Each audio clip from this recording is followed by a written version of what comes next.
Charles, if you are out there, did you get your exam rescheduled? If so, drop me the date in the chat in time.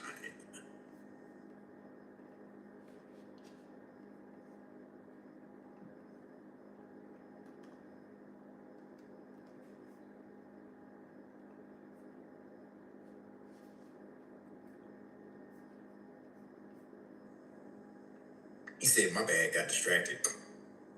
Yeah, that pain from the surgery, probably. Having ghost appendix pains.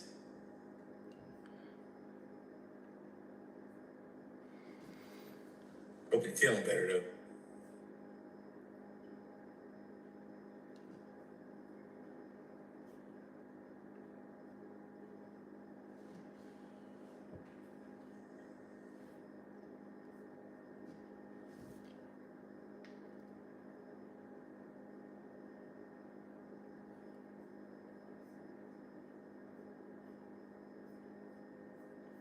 He said, gone but not forgotten. I miss my appendix already. Don't worry. We'll build a shrine for your appendix.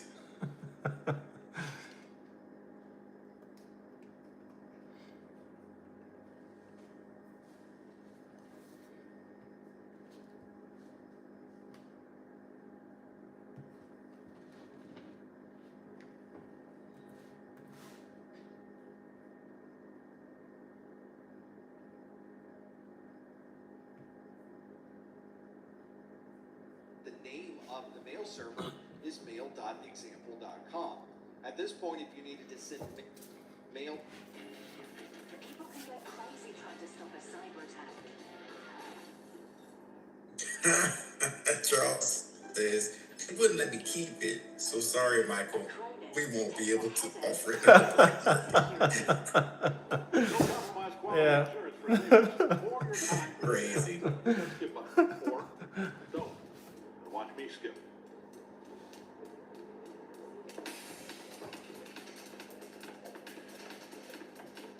Directly to that mail server, you would have to perform another name resolution to mail.example.com. So as long as there is an 8 record, you'll be able to resolve the IP address associated with that mail server.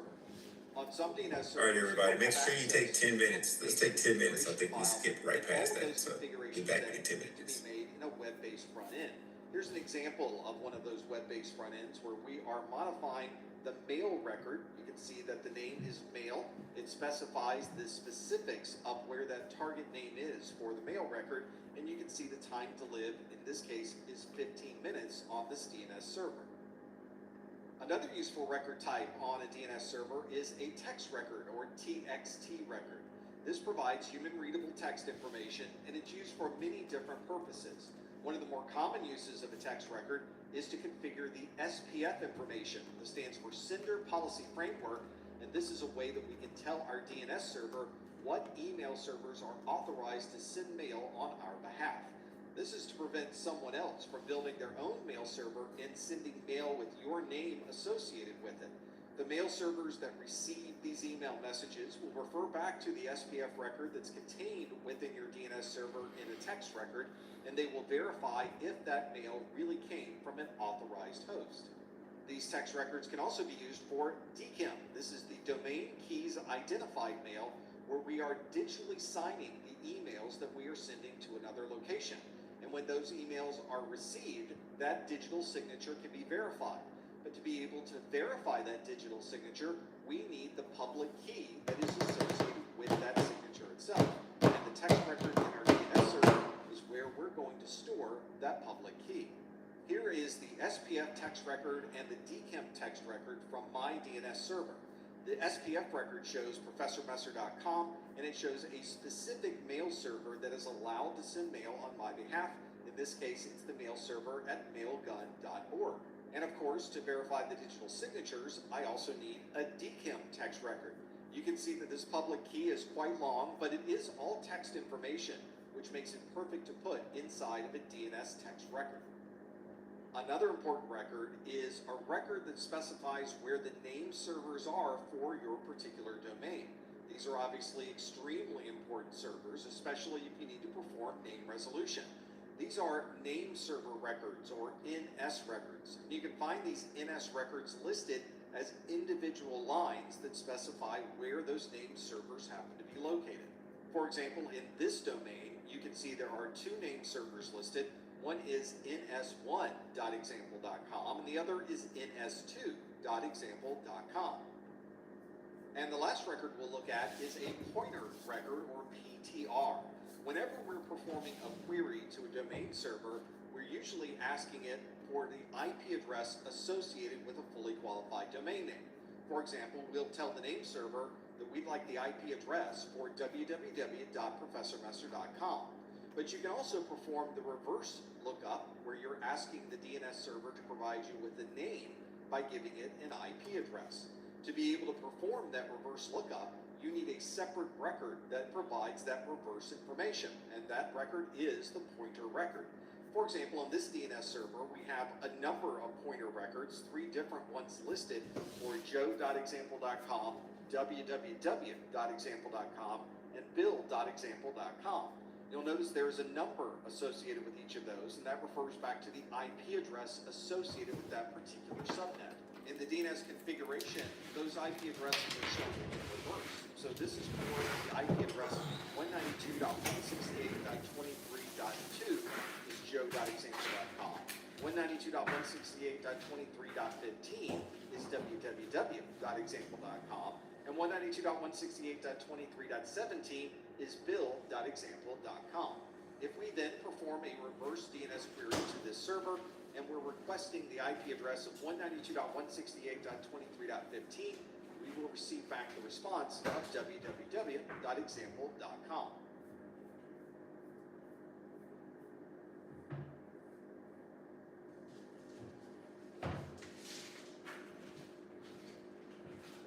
Cybersecurity today is so messy and expensive. And why does it take so long? It really shouldn't be that. Get started with Sola, the studio where you can build any security app. Whether you're the security person or just the person tasked with security, tie together some loose ends or build up your security stack. You fit Sola to your needs. It's simple, quick, and free. Get security done with Sola. People who pick post-university choose our 100% online Master of Education program so they can learn practical skills from real-world professionals, making a difference in their own career and in the lives of their students. Are you a post person? In this video, we're going to talk about NTP, or the Network Time Protocol. This is the protocol that we use across all of the devices on our network to be able to synchronize their clocks. So if you're looking at the clock that's in your laptop or desktop computer, or you're examining log files that have timestamps that are from a switch or router or firewall, all of those clocks were probably synchronized using the Network Time Protocol. As you can imagine, having every device using exactly the same timestamp can be critical, especially when you're comparing log files and other information that may have been taken from multiple devices. This is also an automatic process so that every device can automatically get exactly the correct time of day configured. This is also something that we can configure. So we might have some devices that update their clocks every day and other devices that might update every hour. And in many cases, these time updates are very accurate. In most cases, you might find that the devices on your network may only be different by a matter of milliseconds. For NTP to work properly, we need a time server. This NTP server listens on UDP port 123, and it's responsible for responding to any time requests from your NTP clients. The NTP server does not modify its own time, and if it needs to update its own time, then it needs to have a separate NTP client that then queries a different NTP server. The client is the software that's responsible for querying the server and obtaining the latest update of time information. And in some cases, we might have both an NTP client and an NTP server on the same device. The server is handing out timestamps to any of your NTP clients, and then if you need to update the time on that device, A separate NTP client on that device will perform the same query to a different NTP server. Some organizations will query an external NTP server to provide that time information. But if NTP is important for your organization, you may choose to have your own NTP server. You would then configure all of the NTP clients on your network to query your own internal NTP servers. By default, NTP sends information in the clear. After all, the time of day is not something that's generally private, so it's common to send this in a non-encrypted form across the network. But time can be an important security concern. For example, Kerberos is often used to authenticate devices on a Microsoft Windows network, but Kerberos won't work if the client and the server's timestamps are off by more than 5 minutes. So you could potentially cause a denial of service by providing the wrong time to all of the clients on this network. For that reason, we need some way that we can trust the response that we're getting from these NTP servers. One way to do this is by using Network Time Security, or NTS. This adds a level of authentication so that we know the response that we're getting back from these servers is one that can be trusted. To use Network Time Security, we need an additional device on the network known as the Network Time Security Key Exchange Server.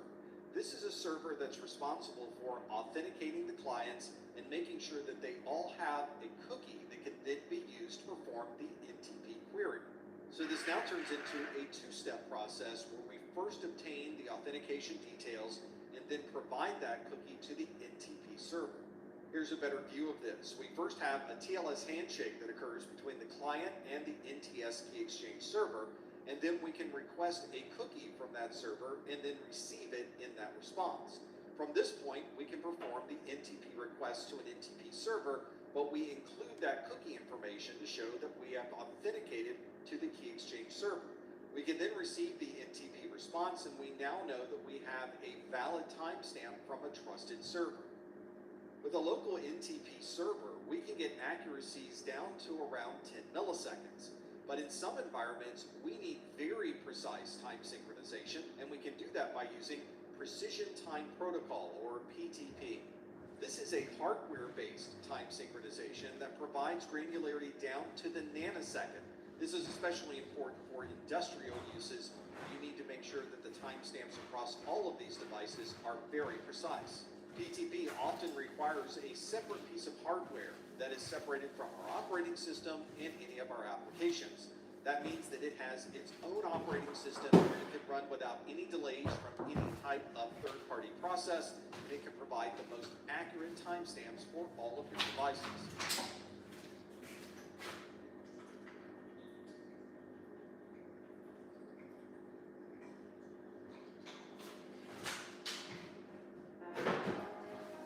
Dad is a legend. Who can we thank for that? There were generations of dads who passed down their legacies.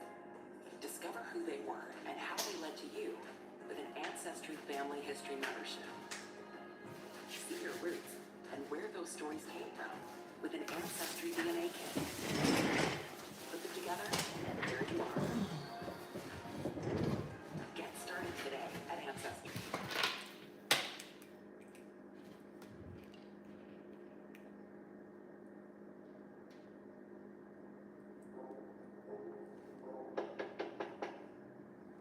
Hey, I hear somebody in there. Open up. You're scaring them. I'm not scary. A VPN is a virtual private network. That is a way of taking information that would normally be sent across a network into the clear and encrypting all of that data so that we're then able to send it over a public network such as the internet. If you're using a VPN from your workstation, then you're probably connecting to a VPN constantly. This is a functionality that's usually built into our modern firewall that allows us to encrypt information on that connection. This means we can encrypt information, send it across that public network, and on the concentrator we can decrypt that information and send it on its way. This might be a piece of hardware that is specifically designed for this encryption and decryption process, or all of this may occur within software that we can install on an existing server. VPN clients can be installed on many different operating systems, and some operating systems may include VPN clients built into the operating system itself. If you're using a client-to-site VPN, then you would have software that's installed onto the client workstation.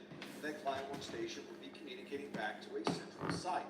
For example, you could be using a laptop at a coffee shop, and you may want to enable this VPN functionality so that you can communicate securely to a concentrator that's located on your corporate network. Sometimes this is software that you can manually enable or disable depending on when you might want to use it. But some VPN software can be configured as an always-on connection. So when you turn on your laptop and log in, it has already created the VPN connection back to your corporate network. So you would either start your VPN software and enable it manually, or that software would be automatically loaded. And as soon as you begin sending information across the network, all of that communication will be encrypted. When that encrypted data is received by your VPN concentrator, it decrypts that data and then sends all of that into your internal network. Whenever you're sending information back to the laptop, it reverses this process where it takes the information from the corporate network, encrypts it, sends it across the internet, and it will decrypt down at your laptop.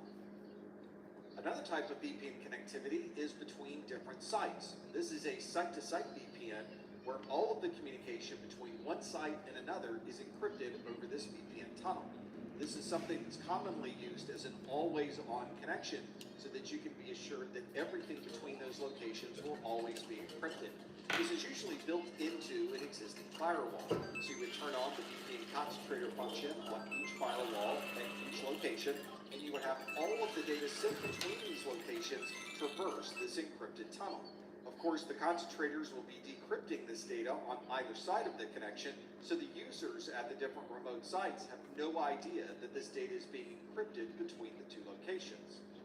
Instead of installing a separate piece of software just for this VPN connectivity, your organization may choose to use clientless VPNs that don't require any specific VPN client. This is something that usually runs inside of a browser using HTML5. This is the Hypertext Markup Language version 5. HTML5 allows us to use an application programming interface to be able to interact with the browser. And one of those APIs is a web cryptography API, which allows us to run a VPN client inside of our browser without using a separate client. This means we don't have to install any additional software. We just visit the appropriate web page, and the VPN software within that API takes over and provides that encrypted tunnel. All you have to do is make sure you're using an HTML5 compliant browser, and you'll be able to use this clientless functionality within the browser on your system. The administrator of your VPN system may configure the connectivity in a number of different ways. One of these methods may be through the use of a full tunnel. A full VPN tunnel means that all traffic that's being sent out of your machine is traversing that VPN tunnel and is encrypted on the other side where the concentrator is located. Your local machine doesn't make any special forwarding decisions where some traffic is sent through the tunnel and other traffic is not. Instead, everything is being sent over that VPN connection. In some cases, though, the administrator of your VPN may configure a split tunnel. A split tunnel means that some traffic will be sent over the encrypted VPN, but other types of traffic, perhaps something that is not related to your corporate environment, is sent outside of the VPN connection. So let's take this scenario where we're using a VPN. We are connected over this VPN connection to a VPN concentrator that's at our corporate office. But we might also want to communicate to a web server that's on the internet that's not part of our organization, so you might want to connect to my server at professormesser.com. This means that normally traffic that's destined for your corporate network would go from your remote user's workstation to the VPN concentrator. That would then be decrypted and sent to the inside of your corporate network. But if traffic needs to go to professormesser.com, that traffic still needs to traverse that VPN tunnel. It is decrypted at the concentrator, just like all of the other VPN traffic, but then is redirected to the internet and to the external web server. Any communication back to the client would then need to go back to the concentrator and then be sent back through that VPN tunnel. With a split tunnel, we can avoid that additional routing that occurs when you're talking to a third-party website. So now at the remote user's workstation, we effectively have two different paths. We have our VPN tunnel back to our corporate network, and then we would have a separate path that is used for other third-party traffic. If we want to communicate to our corporate network, we would send that traffic through the VPN as usual to our VPN concentrator, which then decrypts the traffic and sends it to our corporate network. But if we also, at the same time, would like to communicate to ProfessorMesser.com, we would then, at the remote user's workstation, simply send that traffic as normal. The VPN client would recognize that we're talking to a device that's not part of our corporate network and would directly send that traffic to the third-party website without traversing the VPN tunnel. And of course, the traffic back to our device would also not use that VPN connection. This means we can continue to have an encrypted and secure connection to our corporate network, but use a more efficient process of communicating to third-party websites.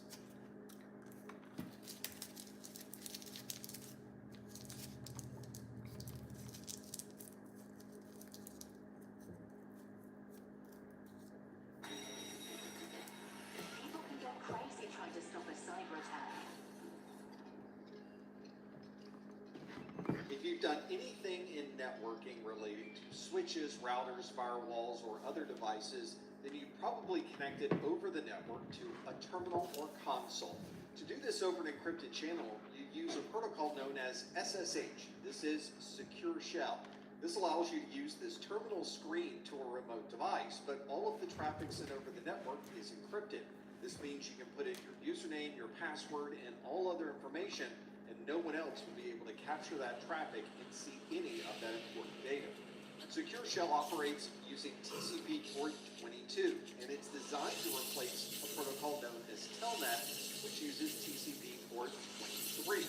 Telnet is very similar in operation to SSH. It provides this console-based view of a remote device, but it provides no encryption, and that's why the best practice is to always use SSH and to not use Telnet.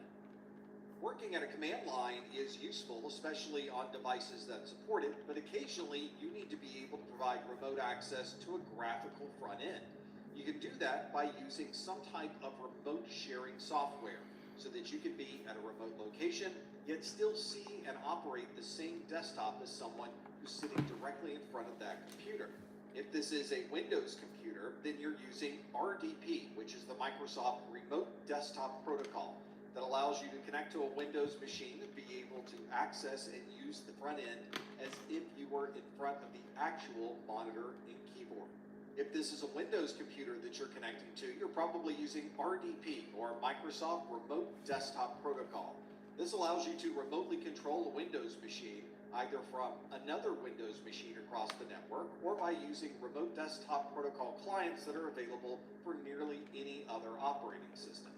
Another option for remote control of a device would be to use VNC, or Virtual Network Computing. This uses a protocol known as RFB, or Remote Frame Buffer. This is very similar in function to Microsoft's RDP, but the VNC functionality can be run on many different operating systems. If you're part of a help desk or support team and you need a way to remotely connect and control any of these remote desktops, you're probably going to be using RDP or VNC. Sometimes you need to be able to make changes to hundreds or even thousands of different devices. You could automate this at the command line using scripts and batch files, but because this operates at the command line, you don't have a lot of control over the process if you happen to run into problems. For that reason, you might want to use a more automated method of controlling that device using an API, or Application Programming Interface. Using an API, you can connect and control a device using the language that that device would expect. This also allows us to automate the process and set up additional tasks if we need to do any type of error handling. If you happen to be in the same physical location as the device, you may be able to plug in a cable and directly connect to the device. With switches, routers, and other infrastructure devices, you might even have a separate port on the front labeled console. That console allows you to connect through a serial connection so that you can plug in your RJ45 serial, a DV9 serial connection, or a more modern USB connection to be able to gain access to that system. The console is also a perfect solution if you lose network connectivity to the device. If you're not able to ping or SSH into the device, you can always connect your console cable and directly communicate with that system. These consoles are commonly text-based interfaces, so you need to know the command line interface for that particular device.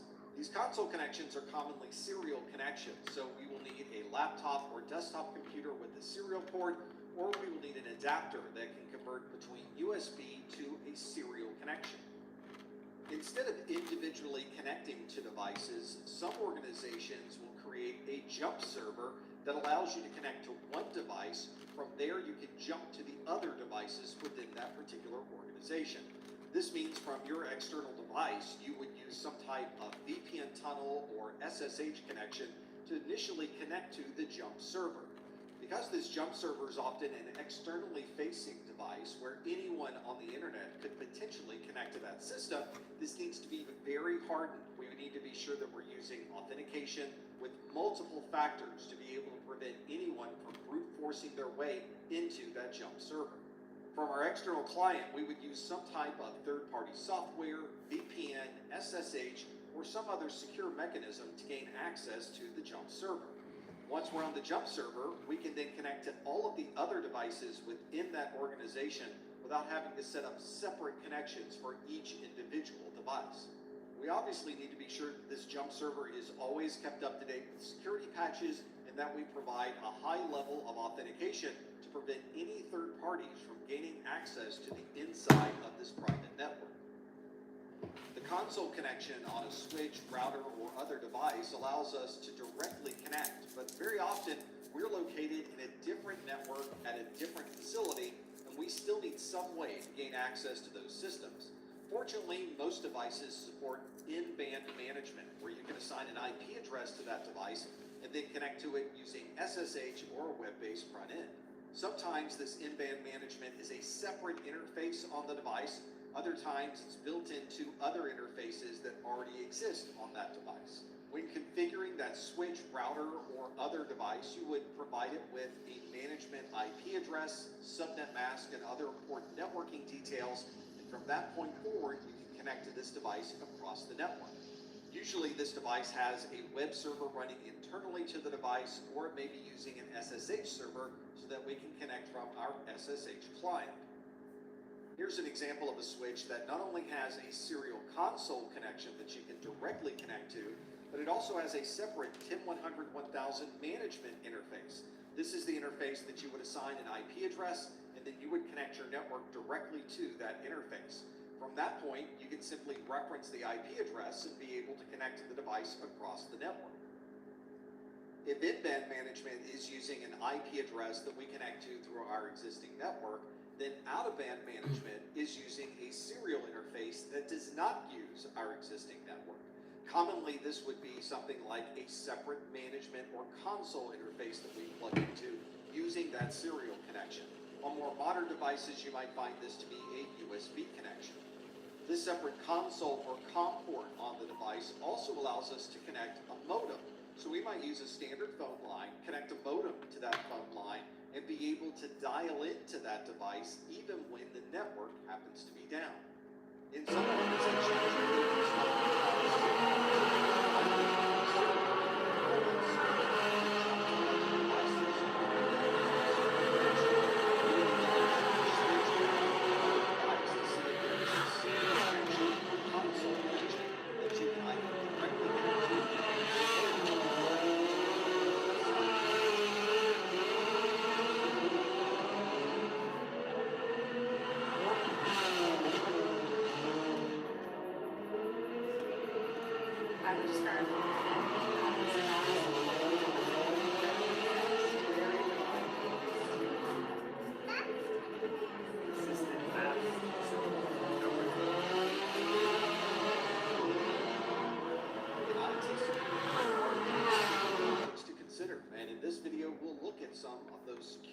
concepts.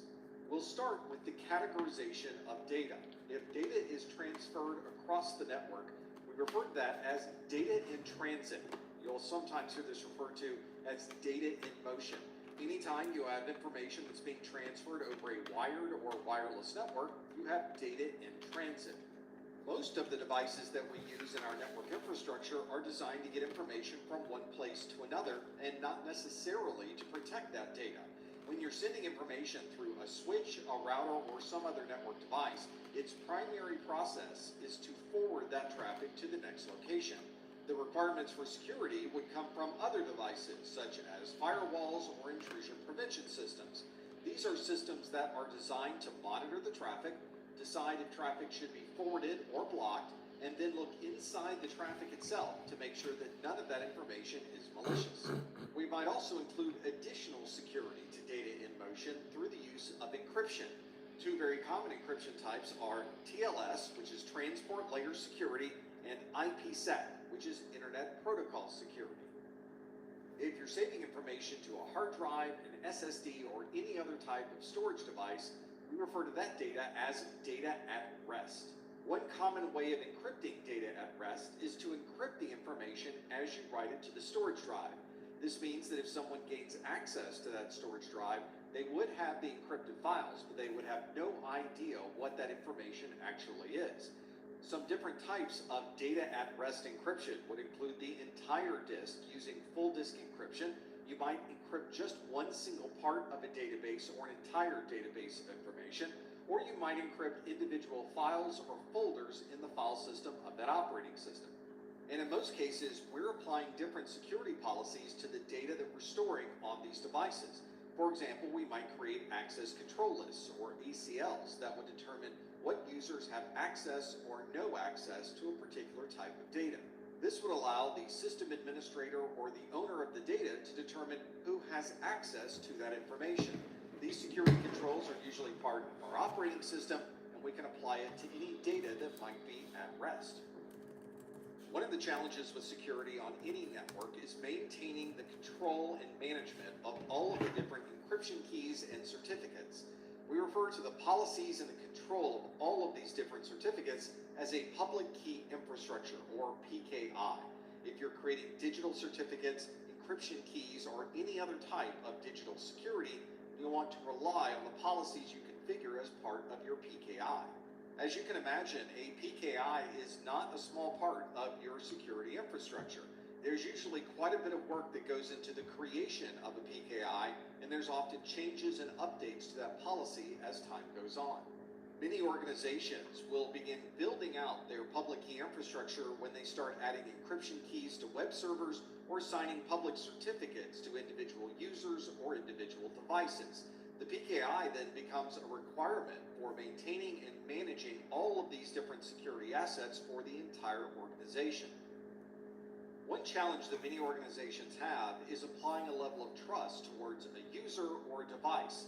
One way that they can assign this trust is through the use of a digital certificate.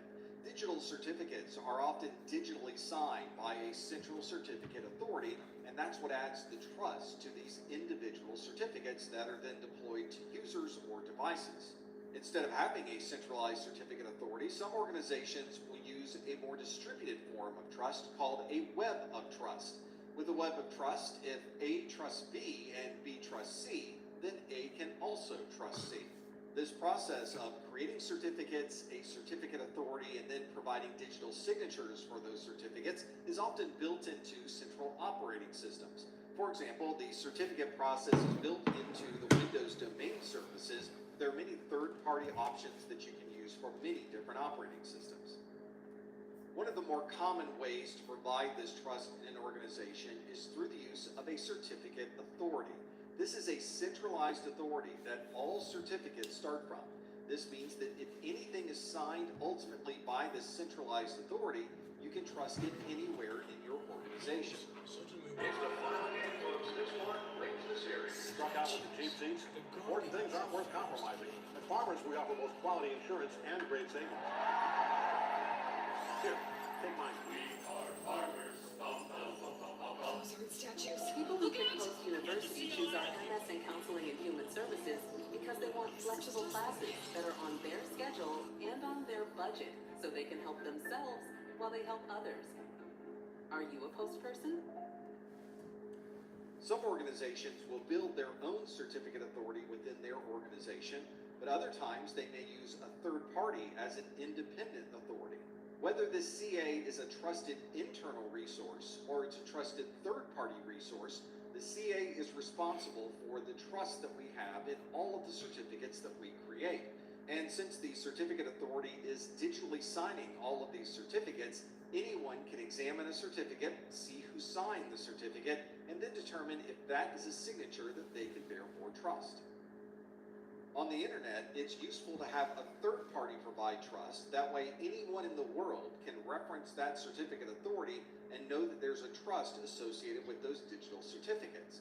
But if all of your devices and users are within your own organization, you could create your own certificate authority. This means your internal certificate authority will be self-signing all of the certificates that are created. This means you can get public off-the-shelf software to build your own certificate authority, and then you can start signing your own certificates within your organization. And as long as all of the users in your organization can trust the CA, they can therefore trust any of the certificates created by that same CA. When we store important data on our systems, we need to be sure that only the authorized users are able to access that data. This is something that is a common issue for all the types of data that we use across all of the different systems that we're accessing that data from. This is complicated by the fact that this data could reside anywhere. It could be on our local computer, it could be on a central web server, or it could be stored in the cloud. This data might also need to be accessed by many different individuals that have different rights and permissions to that data. Some of this data may need to be accessed by customers or contractors, or you may need internal users to gain access to that data. We also need to be sure that we have controls in place to prevent any unauthorized users from gaining access to that data. The process of managing the permissions and access to that data is referred to as IAM, or Identity and Access Management. This involves creating an access control to that data to ensure that only users access the information that they really need to perform their job. We need to be sure we have proper authentication in place so that we can verify that that's the user accessing the data, and we need to be sure that we provide authorization for the data once those users gain access to the network. And of course, there needs to be a way to track and monitor access to the data so that we're able to audit and understand exactly who accessed that information at any particular time. An important characteristic of identity and access management is the concept of least privilege. Least privilege is the concept that a user will only have the rights and permissions that are necessary to access the information they need to perform their job function, and no additional access would be granted. This is one of the reasons that we don't assign administrator access to every system that's on the network.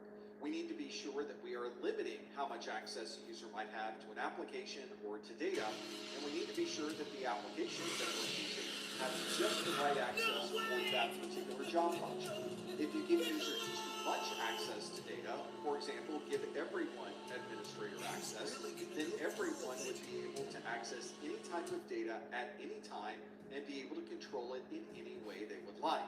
That would obviously be a significant security concern, and it's one of the reasons that least privilege is an important concept in identity and access management. One way to provide this least privilege is through the process of a role-based access control. Most organizations will separate individuals into separate roles. You might have a shipping and receiving department, there might be a manager of that shipping and receiving department, and there might be a vice president that manages not only shipping and receiving, but also the accounting department.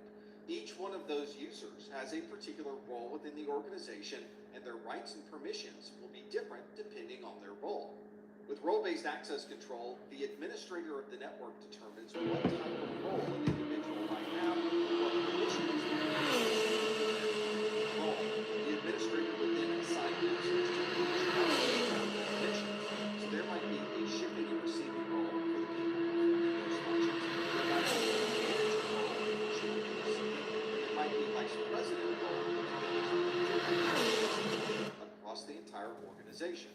In Windows, we provide this role-based access control through the use of groups. We would create a separate group for each one of those different roles, and then we would assign users to those Windows groups.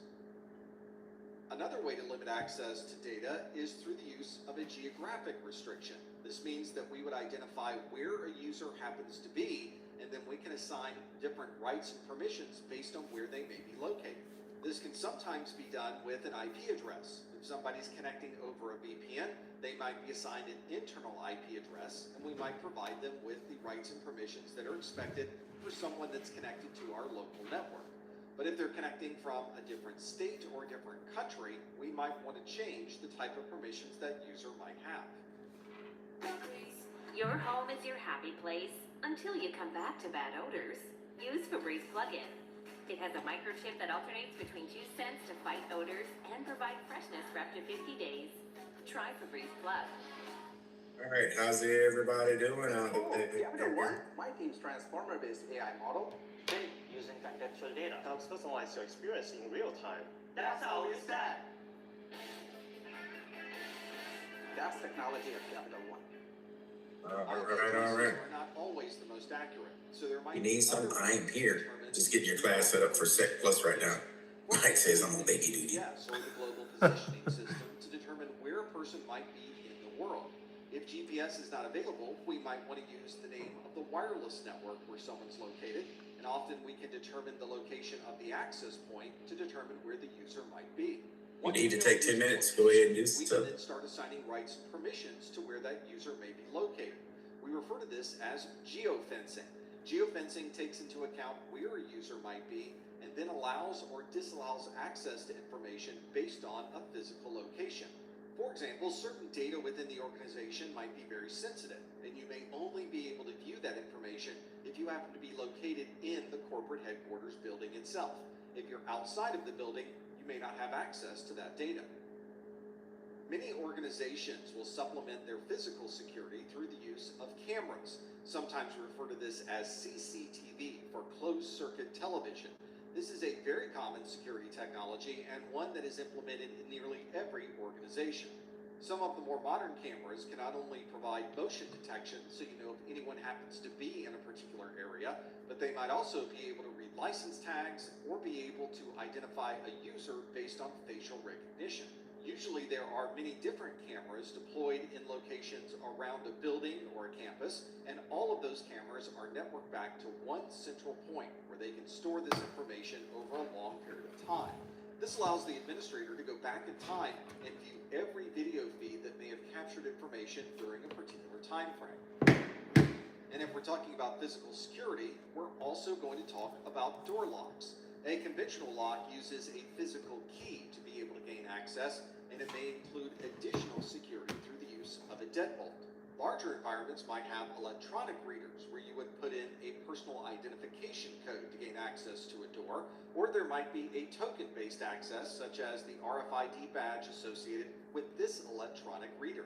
Or we might not use the badge at all and instead focus on characteristics of a person, such as a handprint, a fingerprint, or a retina scan. And in some cases, we combine these together to create multiple factors of authentication. So you might use a badge to be able to badge in, but then also include a personal identification number that someone would not have if they simply found your badge lying on the ground.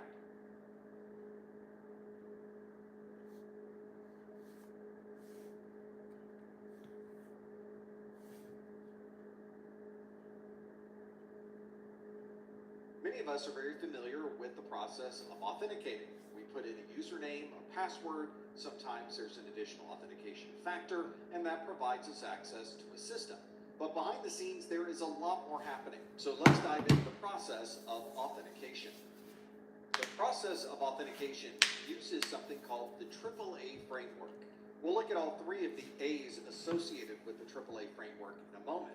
But first, we start with a piece of information that everyone has access to, and that would be the identification that we use when we're logging in. This is often our username, it might be an email address, but it's information that is usually available to pretty much everyone. This is public information. And just because someone happens to know our email address or happens to know our login name does not give them access to our systems. The first A in the AAA framework is authentication. This is the process where you prove that you are really who you say you are. This is often done with some type of private information, such as a password or some other type of authentication factor. People can get crazy trying to stop a cyber attack.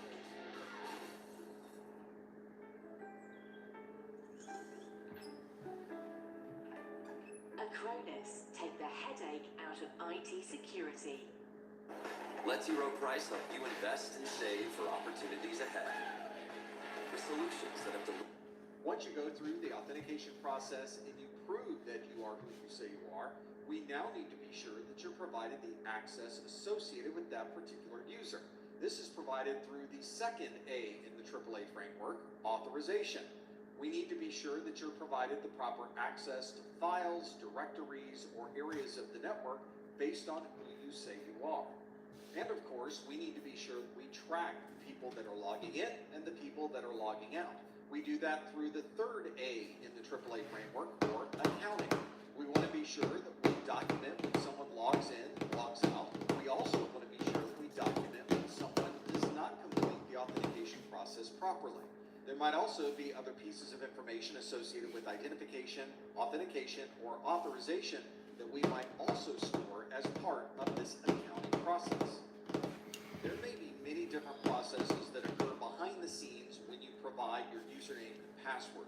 But let's look at a very common scenario where we're logging into a VPN concentrator from somewhere out on the internet from our laptop.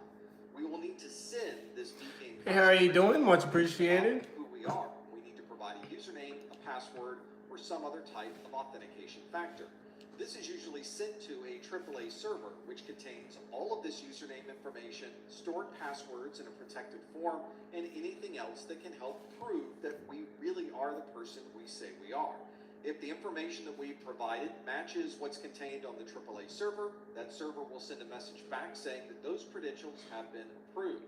At that point, we're able to traverse the network because we've gone through the entire authentication process and we were confirmed by this AAA server. On many networks, we only have to provide that authentication information one time during the day, and from that point forward, we can access all of the resources that would normally be accessible to us. We refer to that one-time process as a single sign-on. When we sit down with our guests, we provide our username, our password, and the other authentication details required, and from that point forward, for the rest of the day, we don't have to provide that information again. We obviously don't want to provide that access indefinitely, so there's usually a time frame associated with this, often 24 hours. So when we step back into the office the next morning, we will probably have to go through this process again. Single sign-on is a function that is directly associated with the authentication process, and not all authentication methods support single sign-on.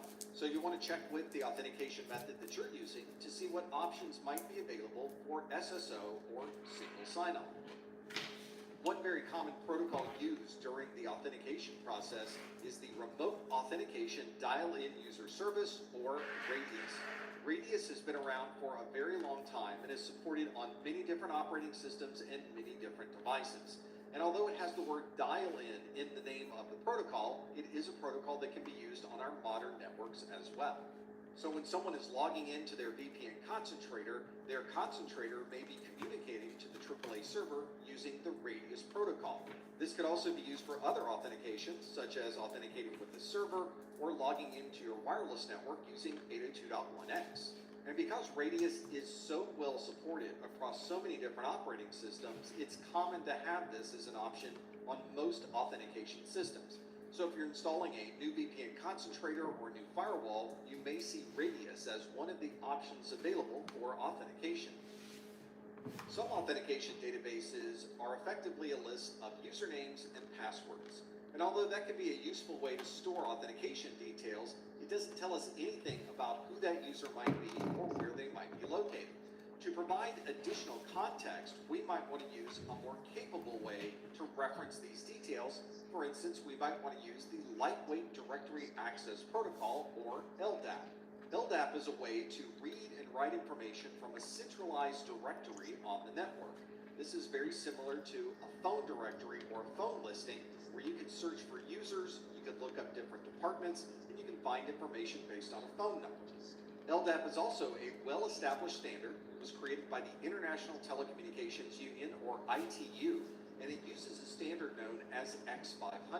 The original version of this protocol was known as the Directory Access Protocol, and a lightweight version of this protocol was created, and we put the L in the front to designate this as the lightweight version.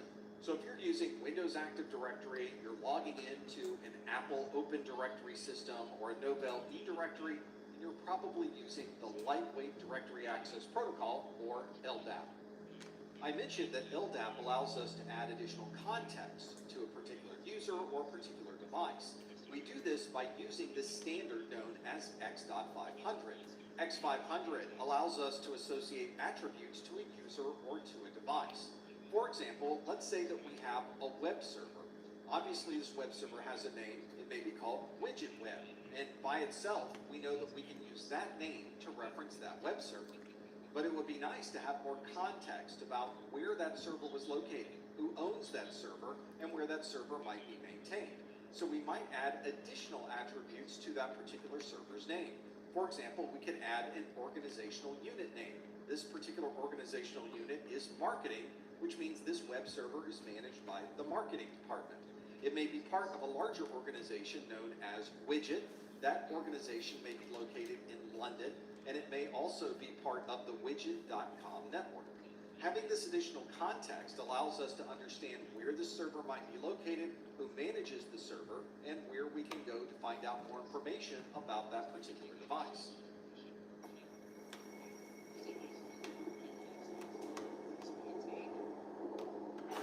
Let the war for our world begin.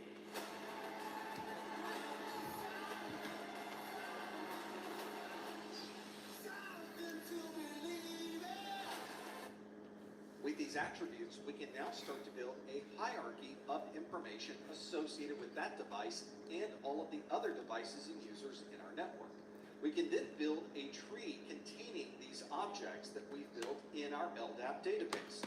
We might be dividing this particular database up by different countries. These different countries might have different departments within them, and ultimately you might have individual users or individual devices that will be part of that tree. We refer to these higher level objects as containers, and the individual users and devices would be leaf objects. This means during the authentication process, we can provide a lot of context about exactly who may be logging in and where they may be associated in the overall scheme of our organization. One open standard for authentication and authorization is known as SAML. This stands for the Security Assertion Markup Language. One of the goals of SAML was to make the authentication and authorization process open so that we can then apply it to many different types of applications. One of the challenges, though, with SAML was that it was not built for mobile devices. So if we need to authenticate to a device, we may need to do that across multiple devices if we need to use them all simultaneously. The authentication flow with SAML is a little bit different than the flows we've seen earlier. There's usually three different components associated with the authentication flow. There is a resource server, there's the client, which is usually you using a browser, and there is an authorization server. When a user tries to access a resource on a server and they don't already have authentication, that resource server will redirect that client to communicate to an authorization server to be able to gain access. Username and password information is then passed to the authorization server. It's confirmed through those processes we spoke of earlier through an LDAP database or Radius. And then if that information is successful, a token is generated and provided to the client.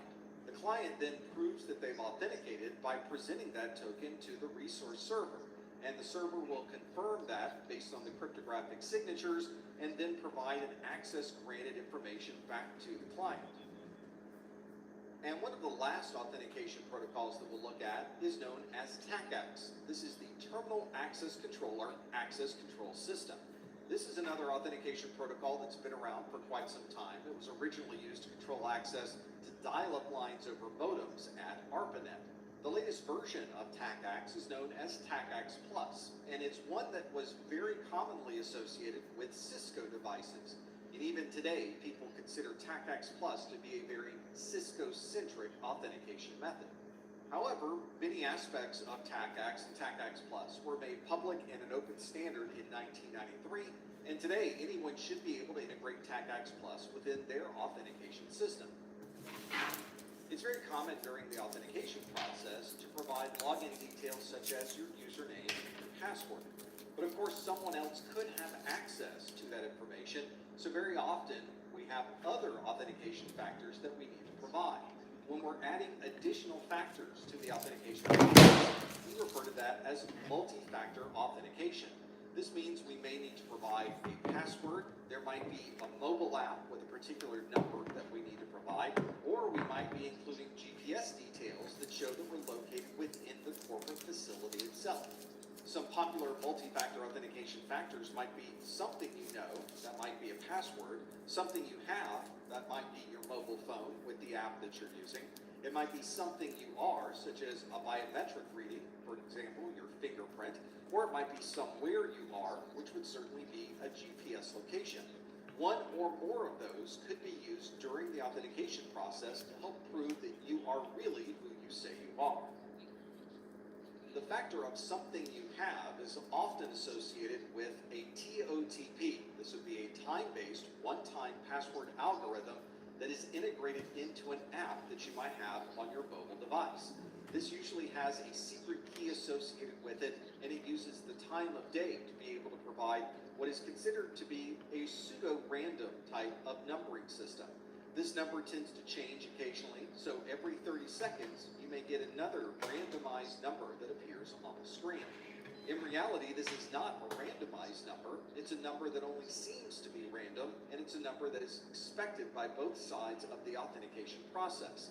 This is accomplished by creating a secret key ahead of time and then synchronizing both the client and the server using a protocol such as the network time protocol. So during the authentication process, you may be asked for your username, your password, and then the code that appears in the app on your mobile phone. This is becoming a very common way to authenticate, and it's one that's used by Google, Facebook, Microsoft, and many other organizations to add additional factors to the authentication process.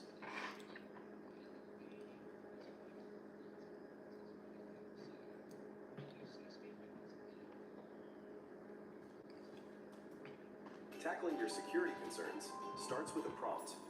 With Sola AI, you get answers to the security questions you really care about instantly. Get started with Sola, the AI you need to get security done. Welcome everyone. PetSmart Kitchen has given us the opportunity to share just how important and easy it is to feed our dogs the best raw ingredients with Stella and Chewy's. Yeah, with Stella and Chewy's, do full meals and toppers that match their taste to your routine. It's raw food that's gently freeze-dried to lock in the nutrients and flavor without needing refrigeration. That's so convenient. Stop by PetSmart with your dog to find Stella and Chewy's recipes.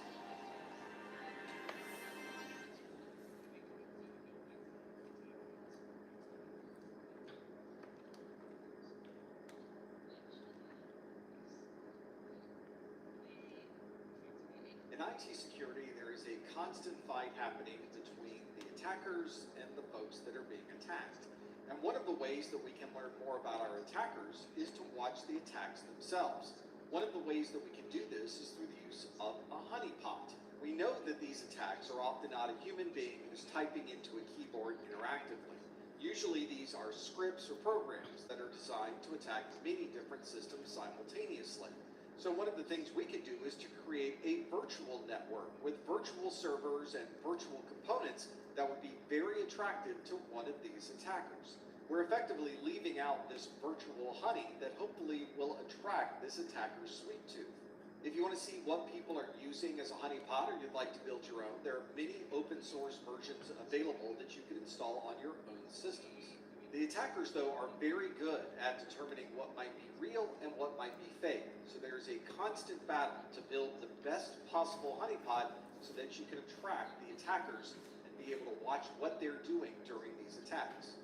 But to make this attractive to the attacker, we need more than simply a single server or a single device. We need a number of different components. We need servers, workstations, routers, firewalls, switches, proxy servers, and anything else that can make this system seem a little more real. When we compile all of these together, we've now created a honeynet. We now have a much larger deception framework. We might have all right, Martin, I got your request. That they would move to a honeynet server, and then we might see if we can move them over to the honeynet NAS. These are commonly virtual devices, and we can build any number of these to be able to attract the attackers. If you want to read more about honeypots and honeynets, there's a wealth of information on the internet, and a good place to start would be projecthoneypot.org. In the world of IT security, a lot of the decisions that we make are based on risk. Risk is the exposure that we have to something that might be harmful or something that might be dangerous. If we need to describe how possible it might be for something bad to happen, then we would be describing risk. Risk is a constant concern for every organization, and the larger the organization grows, the more risk they tend to take on.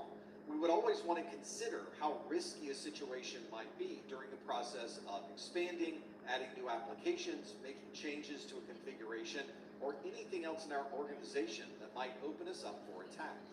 Whenever we're making business decisions on what we do next, we always have a level of risk associated with that. And it's important to be able to identify what that risk happens to be so that we can then make a business decision on whether we continue with that particular task or whether we add additional security controls to help protect that task. If you've been reading through your monthly Microsoft patch notes, then you've probably seen a list of vulnerabilities that have been identified by Microsoft. These vulnerabilities are listing a set of weaknesses that are associated with the current version of the operating system. And if someone was to take advantage of those vulnerabilities, they could potentially gain access to our systems or our data. And just because a vulnerability hasn't been discovered doesn't mean the vulnerability doesn't exist.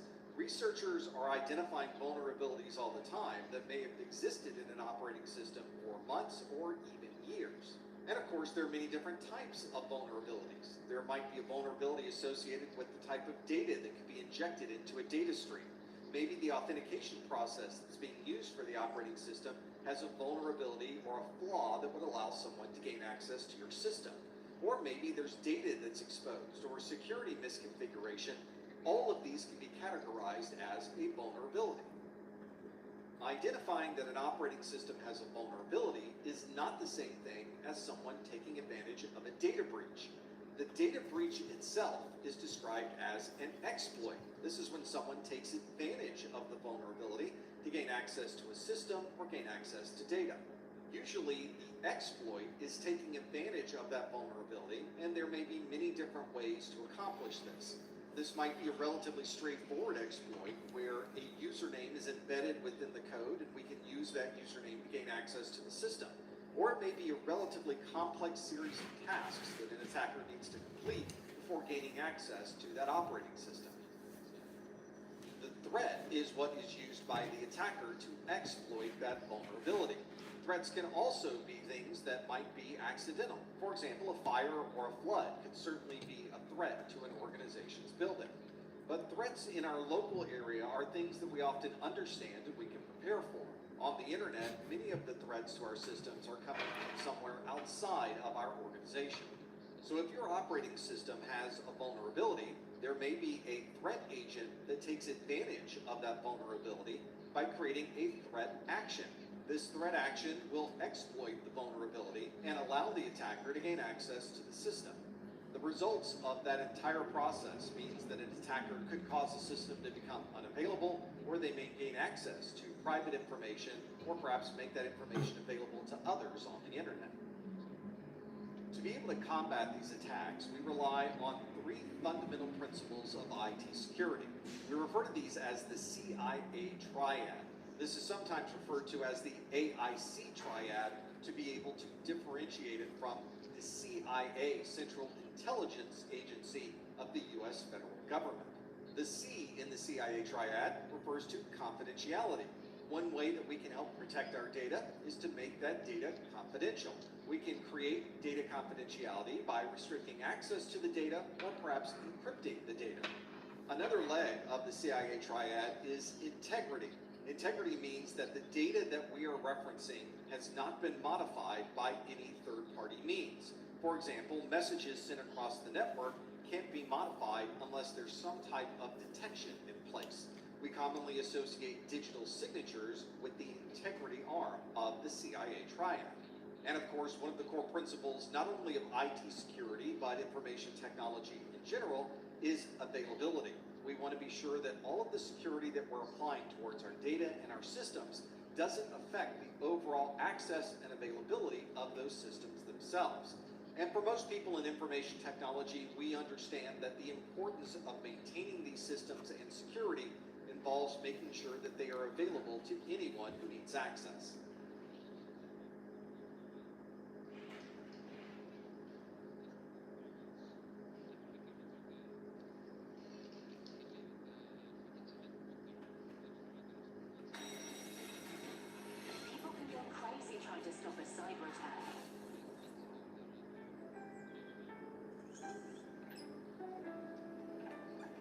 Acronis take the headache out of IT security. With Liberty Mutual, you can customize and save. Oh, I think your hat just switched. No. An ongoing challenge for IT professionals is to maintain compliance with the laws, policies, procedures, or other rules that may be associated with their type of work.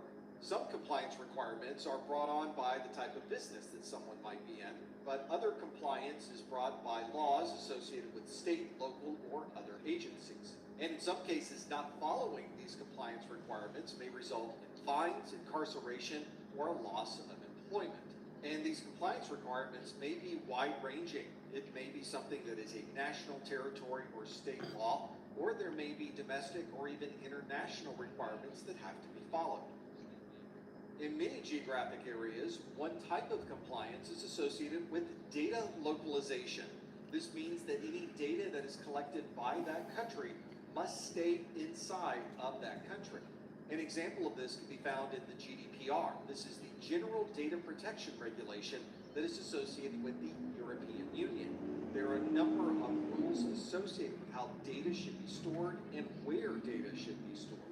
And whether these data localization requirements are part of the GDPR or part of another type of compliance regulation, you need to make sure that you understand where the data is supposed to be located and where that data can move once it's been stored.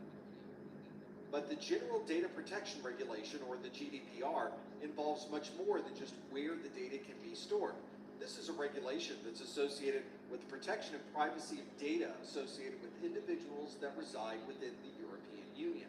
This includes, but is not limited to, their name, address, photo, email address, bank information, websites they visit, and any other type of data that that user may be gathering.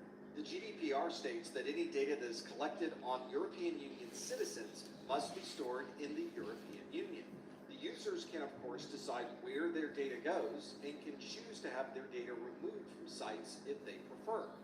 The GDPR is designed to give individuals control over their own data. And although it's often described as a right to be forgotten, it may be better described as a way for individuals to protect data that they themselves own. Another type of regulatory compliance is not one associated with the law, but is instead associated with an organization. This is the PCI DSS. This is the Payment Card Industry Data Security Standard, and is a standard designed by the payment card industry to protect your credit card information. There are 6 different areas of focus associated with the PCI DSS. We need to build and maintain secure networks and systems. This is something that will help protect data as it's moving across that network. We need to protect cardholder data, especially information associated with someone's private information. We need to maintain a vulnerability management program, which is especially important if you're an organization that is storing credit card information. We need to implement strong access control measures so that only the people required can gain access to this credit card data. There needs to be regular monitoring and testing of these networks to ensure that all of these policies that we put in place are indeed working as expected. And we need to maintain an information security policy so that we have a broader scope on how to protect not only the credit card information, but all of the data within our organization. Organizations are often audited to see if they're following the policies associated with the PCI DSS, and an organization that is not following these policies could result in them not being able to process credit cards any longer.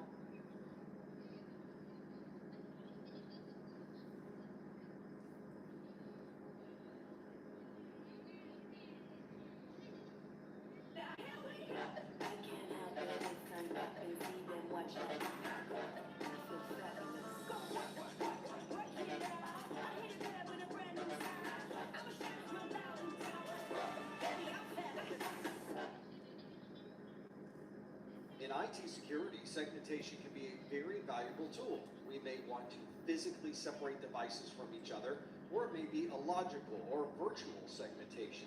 This may be a separation of physical devices, or it might be segmenting networks with V-lanes. Sometimes this segmentation is created so that you can increase performance. Some applications might transfer large amounts of data, and by putting them on their own network, they would be able to transfer that in the most efficient way. From a security perspective, segmentation allows us to limit what devices can talk to other devices. This can be useful in certain environments where you want to be absolutely sure that one device and another device cannot communicate to each other. And sometimes this segmentation has already been determined before the network design is even complete. Some compliance, like the one from the payment card industry, requires segmentation if you'll be storing credit card information. Our industry is dealing with a large number of new devices connecting to the network that are IoT devices, or Internet of Things. These can be sensors such as cooling and heating sensors, perhaps even lighting that you might connect to the network, or it might be a smart device such as home automation devices, video doorbells, cameras, and other home-based devices. This could also be a device you wear, such as a smartwatch or a health monitor. The problem with these IoT devices is that they may be very ingenious in their operation, but they may not be very well thought out from a security perspective. So segmenting the IoT devices onto their own network and away from your data might be a good choice for IT security. Industrial devices also have a challenge when it comes to communication. These are IIoT devices, or Industrial Internet of Things. This would be for one machine communicating with another machine in order to keep all of those systems running. With IoT devices, we're most concerned about controlling lights or controlling temperature. With Industrial Internet of Things, the stakes are higher. There could be an entire manufacturing line that is based on all of these devices being able to communicate properly from one to the other. In that scenario, it would make perfect sense to segment all of these devices onto their own network. By segmenting these, you're preventing any external devices from disrupting that very important communication. But you can also have automation within the Industrial Internet of Things configurations, and making sure these networks are operating will ensure that we have things like oil and gas systems that will continue to work, or to make sure that the medical devices in a hospital are able to communicate properly to the other medical devices. When it comes to our critical infrastructure, or when lives are on the line, we need to make sure that these IIoT devices are able to communicate properly. Segmenting the network might be the perfect choice for a network configuration. When you're talking about larger industrial equipment, you may be referring to SCADA or ICS. This is Supervisory Control and Data Acquisition Systems, or Industrial Control Systems. These are very large systems that might be in a manufacturing environment, or they might be used for power generation. These types of very large industrial systems require real-time monitoring, and we need to be sure that we're able to control this system across the network at a moment's notice. If you look at a network with SCADA devices, you'll notice that it is completely segmented from the rest of the network, and only people with the right access in the right location are able to access these systems. Uptime and availability becomes even more important when you talk about operational technology, or OT. This could be systems that are designed to keep the electric grid up and running.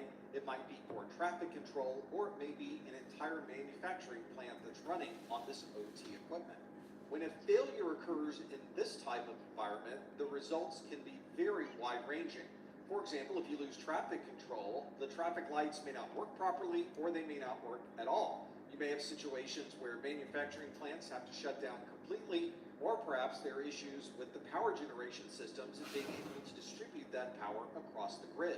This is a very good example of where network segmentation can create a stronger security posture, keep these systems up and running all the time. And if your access points support it, you may want to consider configuring a guest network for your building or your home. This will allow people access to the internet, but prevent any type of access to your internal services. So in your pull-down list of wireless devices, you would see that there was a separate wireless network just for guests to be able to use. And you may be able to control this using a passphrase, or they may have to log in to gain access to that wireless network. The useful part of segmentation here is everyone on this guest network can still access the internet as they normally do, but they would have no access to the internal services that are on the inside of your network. And we often see segmentation being used with BYOD. This stands for Bring Your Own Device. You may see this also referenced as Bring Your Own Technology. This is when you own a mobile device and you bring it into the office to be able to also use it for work purposes. A Of course, this device still needs to meet the requirements of the organization so that you have the proper security, but most of the time the organization is going to segment that device so that your private information remains private on your phone, but you have a separate segmented area that is specifically for office use. This means the system administrator can still maintain and manage all of the company data, and all of that information remains secure. If you leave the organization, the company's data can be removed, but all of your data can remain on that mobile device.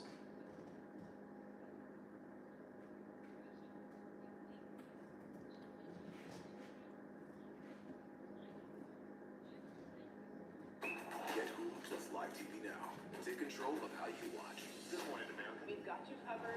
Over 95 live channels. Never miss a second of your favorite live sports, news. A denial of service is an action or series of actions that causes a service to fail.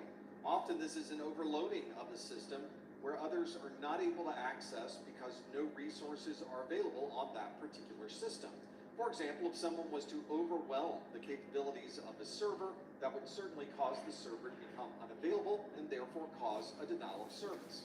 Sometimes an attacker will find some type of vulnerability in an operating system or an application that causes that service to become unavailable. In those cases, they can pinpoint that particular weakness and cause the entire system to fail relatively easily.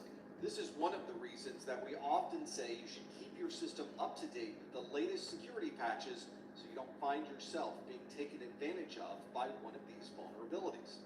When the denial of service is underway, that system is no longer available, which would be perfect for your competitors. And there have been times when the competition has been identified as the organization causing the denial of service to begin with.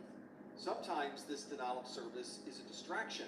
In reality, the attackers are going after a different part of the network, but by bringing down this one particular server, all of your troubleshooting resources are now spending their time on this server rather than the other parts of the network that could be under attack. And of course, a denial of service does not have to be complicated. Someone could walk into the side of your building, pull the main power for your entire facility, and then you would have an enormous denial of service. Many times a denial of service is caused by a third party, but it's very easy to accidentally create a denial of service situation yourself.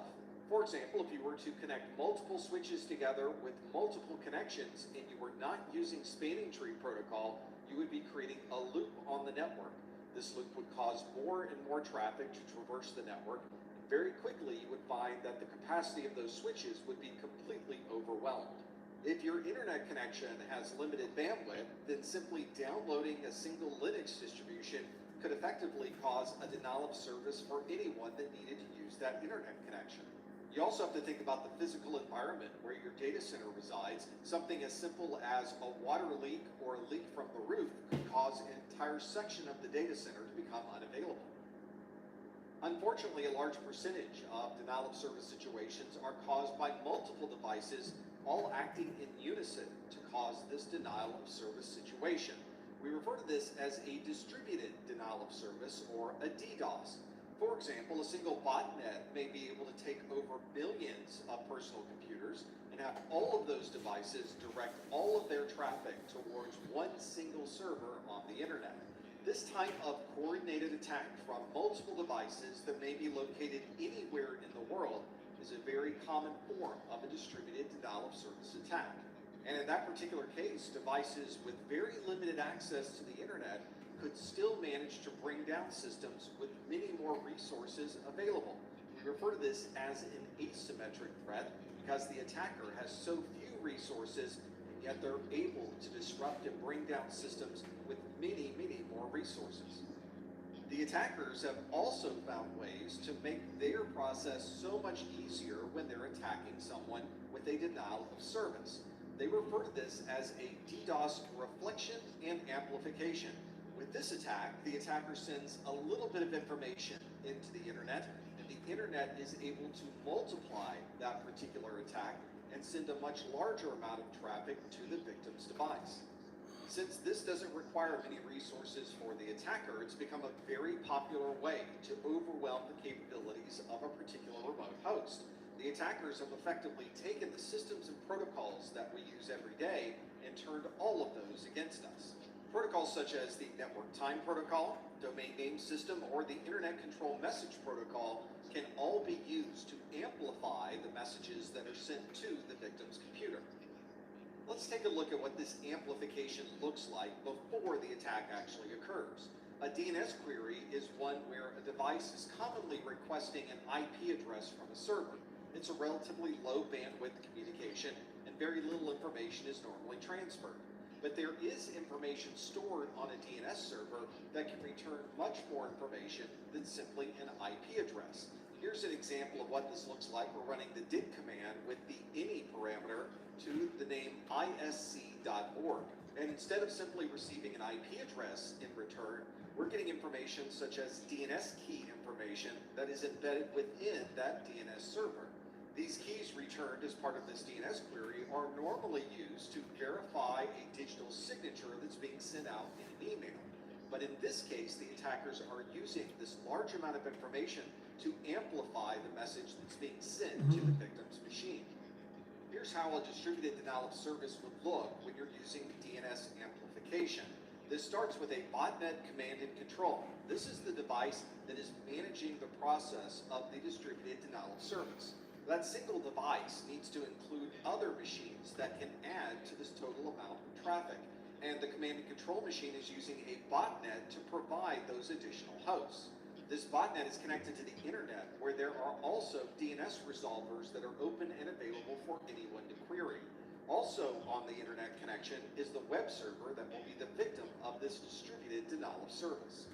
The command and control device sends a message to the botnet telling them to send that DNS query to one of these open DNS resolvers. The botnet sends this relatively small query to the DNS resolvers, and as we've already seen, the response to that query is a much larger amount of information. The botnet devices are spoofing the source of these requests, so the responses are going to go to the web server. And since so much information has now been amplified, it overwhelms all of the resources available on that web server, and the system has now become a victim of a distributed denial of service. This amplification process has effectively taken a query that was 28 bytes in length and extended it out to 1,300 bytes as a response. This makes it very easy for these attackers to quickly overwhelm these remote devices on the internet.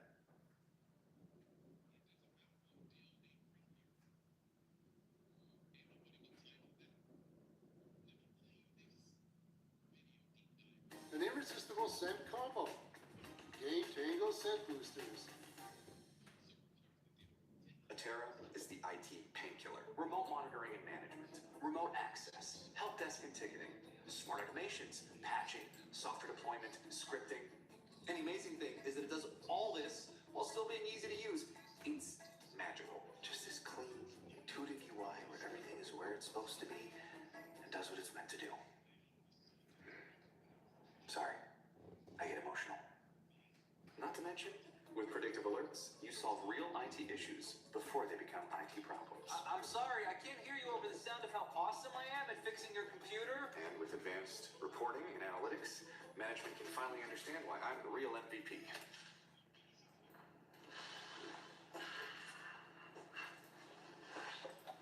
Also, per technician instead of per device pricing, that saves us 50% of our IT costs and makes me the new company here. Real heroes wear headsets. Maybe you're not buying this, and that's fine, because you don't have to buy anything. You can try it out right now for free. Set up as a breeze. Just click the link and try the thing. It's glorious. CompTIA, it's what IT ought to be. Except cookies.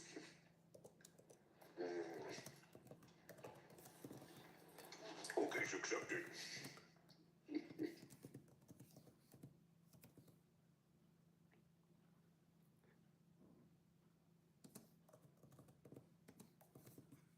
On the switches that we use at home and in our offices, we will often configure separate virtual local area networks, or VLANs.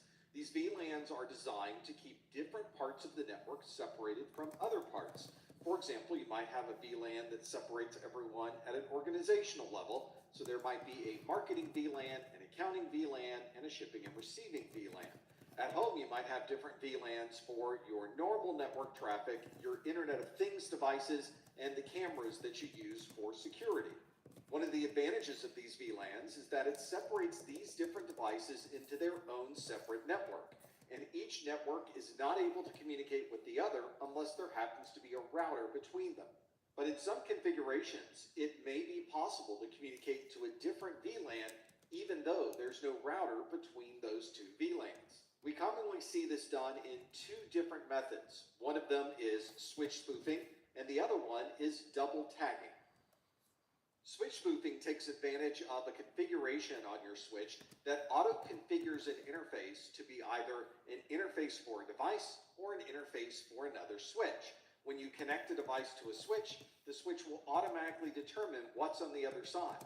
And if the switch determines that it's connected to another switch, it could configure a trunked connection between those two interfaces. This is the real key to hopping from one VLAN to another, is pretending that you are a switch and being able to move to whatever VLAN you would like through that trunk.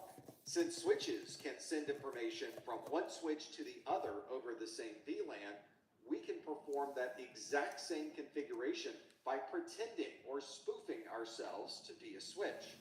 Once we connect to a switch and convince that switch that we also are a switch, we now have the ability to send information to any VLAN that may be configured on that particular port. This is why it's probably a good idea to disable this trunk negotiation process between different switches. Although this does make the configuration and management process of the switch a little bit easier for the network administrator, it opens up problems like this that can create security issues on your network. Ideally, the network administrator should manually configure trunk interfaces and not allow auto-negotiation. They should also configure individual VLANs that should be allowed to pass from one switch to the other. By disabling this auto-negotiation process, you've now removed switch spoofing from this ability to hop between VLANs. Another form of VLAN hopping is called double tagging. Obviously, VLAN tags are used in trunking between switches, and if we add additional tags to an interface, it's possible that we could communicate to a different VLAN. This type of configuration takes advantage of what we call the native VLAN configuration for a switch. All switches have a native VLAN, and by taking advantage of that configuration, we should be able to communicate to a different VLAN on that switch. We rely on these VLAN tags during the trunking process. And the VLAN tag is what tells the destination switch which VLAN this traffic is destined for. With double tagging, we've crafted a special frame that normally would not be seen on the network. This frame doesn't have a single tag on it, it has two separate VLAN tags. This means in certain configurations, we can have one switch remove the first tag and place that data onto the appropriate VLAN, and then have a separate switch remove the second tag and place that frame into a completely different VLAN. At that point, the contents of that packet are forwarded to the target, and we've now been able to hop from one VLAN to another. Because we're adding this extra tag into the frame that normally wouldn't be there, there's no way to receive a response from the information that we're sending. So everything that we're sending out is a one-way communication from one device to another. Although this is not practical for normal network communication, it does allow us to put data onto a VLAN that normally we would not have access to. If an attacker is trying to perform a denial of service, this could be a good method to use to accomplish that. To avoid this problem, we need to make sure that we don't have users put onto the native VLAN on that switch. Ideally, we would change the native VLAN ID. Normally on switches that native VLAN ID is 1, we would make it some other value, and then we would force tagging of the native VLAN for all traffic across that switch. Here's how this would work. We have a network set up with two switches. We have an attacker that's on VLAN 10, that's the green VLAN. We have a trunk between switches that supports sending information over VLAN 10 and VLAN 20. VLAN 20 is the red VLAN. And then we have our second switch, which has connections to the victim device, which is on VLAN 20. You'll notice on this link between the switches that the native VLAN is VLAN 10. The attacker is going to create a frame that has two tags inside of it. One of the 802.1q tags is for VLAN 10, and the other tag is for VLAN 20. For the first step, the attacker sends the entire frame to the next switch down the line. That switch will interpret the first tag it sees in this frame, which in this case is the VLAN 10 tag. So this switch knows that it should put this data onto VLAN 10 after removing that VLAN 10 tag from this frame. And that's exactly what happens next. We now have a frame that has removed that VLAN 10 tag, but of course, because we are double tagging, there is an additional tag still included in this frame. This frame is sent along to the next switch, which will interpret this as a trunked frame that needs to be dropped onto VLAN 20. This switch is going to remove that tag, take the rest of the data, and send it on to VLAN 20, where it will be received by the victim device. So you can see how you can start on VLAN 10, but by using the double tagging, you're able to send data to a device that is on VLAN 20.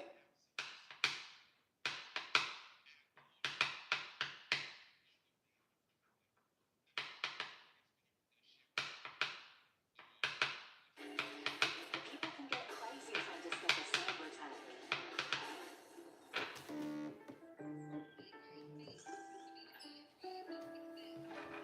Acronis take the headache out of IT security.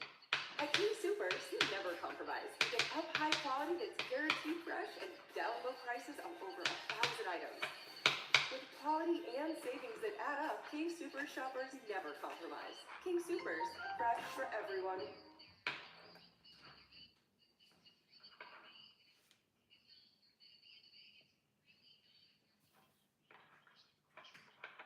In a computer, the MAC address is the Media Access Control address. This is the hardware address of the Ethernet adapter that's inside of your device. This is a unique address, which means you should be the only one who has this particular MAC address. So this allows us to send information specifically to your device and no one else's. The format of a MAC address is 48 bits long or 6 bytes long, and it's normally displayed as hexadecimal. For example, this is a normal MAC address, 8 Charlie, 2 Delta, Alpha Alpha, 4 Bravo, 98 Alpha 7. And you can see that we're separating each one of these bytes with colons, periods, or some other delimiter. The first 3 bytes of the MAC address are called the Organizationally Unique Identifier, or OUI. This is effectively the manufacturer of this particular network adapter. The last 3 bytes of the MAC address are the network interface controller specific value, or what is effectively the serial number of this particular network interface card. So a manufacturer that creates network interface cards will always use those first 3 bytes that are specific to the manufacturer, and they'll change the last 3 bytes of the MAC address for every adapter card that they manufacture. This value is stored in the ROM, or read-only memory, of this network adapter, and we often refer to this as the burned-in address. As we've mentioned before in this course, the Ethernet switching process uses this MAC address to determine where information should be forwarded.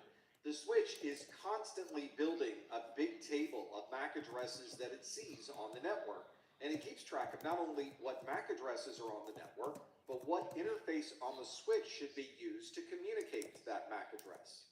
This list is created based on the source MAC addresses that are inbound to the switch, and this is only a temporary table. Switches often cache this information for a limited amount of time, so it may learn of the MAC address and store that information in the table, but about 5 minutes later, it is discarding that MAC address and would have to relearn that address to know where that device happens to be. These MAC addresses might also be used by other tasks on our network. For example, Spanning Tree Protocol, or STP, uses these MAC addresses to maintain the uptime of our network and avoid any loops on this switch network.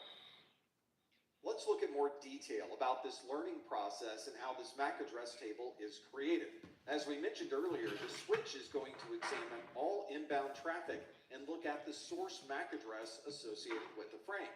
If that source MAC address is unknown to the switch, it will add that source MAC address to a table and keep track of all of the inbound source MAC addresses that it happens to see. Let's take a scenario where Sam is going to send information on this network. Sam's MAC address is 1000.1111.1111. So that will be the source MAC address that's sent over this network. In this particular case, the destination MAC address is 1000.5555.5555, which also happens to be the MAC address of the SGC server. Sam starts by sending this information to the switch. This switch's MAC address table is currently empty, so this frame coming through with this source MAC from Sam's machine will be something the switch has not seen before, and so it needs to add that to the table. So it will take note of the source MAC address, and it will add that source MAC address to the table. It will also make a note of the interface that this frame was received on. In this case, the interface is F0/1, and that is also added to the MAC address table.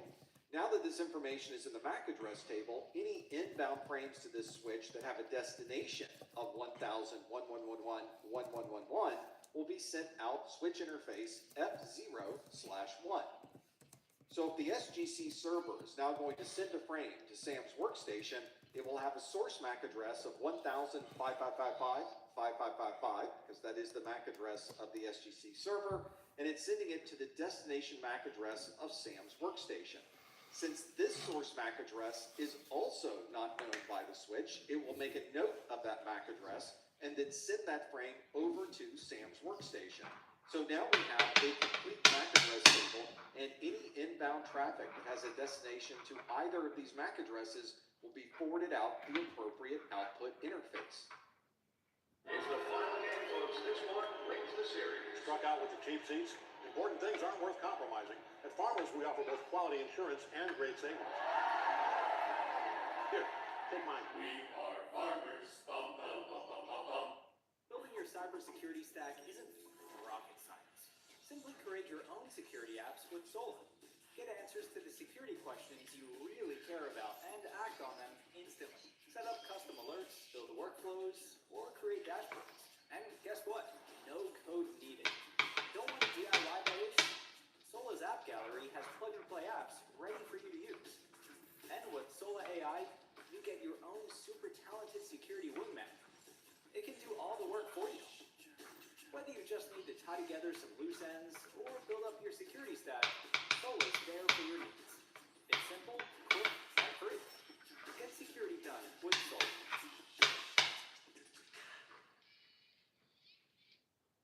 Most switches have a number of different devices connected to them, and once you have these devices plugged in and information starts to flow, the MAC address table will become populated. You can see this one has 5 different devices connected to this switch. All 5 MAC addresses have been learned by this switch, and we have all the output interfaces defined for each of those MAC addresses. Let's see what happens when information is sent from Sam's workstation. We have a frame that has a destination MAC address of 1000.5555.5555. That's forwarded to our switch. The switch is then going to refer to the MAC address table to see if that destination MAC address is in the table, and in this case it certainly is, and you can see that the output interface for that MAC address is F0/5. The switch now knows to send that frame out that particular interface where it will be received by the device with that destination MAC address. Notice that the conversation was direct between Sam and the SGC server. Although there are 3 other devices that are connected to this switch, that frame was not sent to any of those devices because the switch is able to direct that traffic based on the destination MAC address. One challenge with these MAC address tables is that they are only so big. There's only a certain amount of space allocated to store MAC addresses on any particular switch. And you should be able to look at the specifications for your switch to see how many MAC addresses could be stored in that table at any particular time. So if an attacker would like to take advantage of MAC flooding, they will send many frames to this switch, all with different source MAC addresses. This is going to quickly fill up that very limited space that's available for our MAC address table. This is going to take advantage of a process that is normal to the switch, where if a destination MAC address is not found in the MAC address table, that particular frame is forwarded to every interface on that particular switch.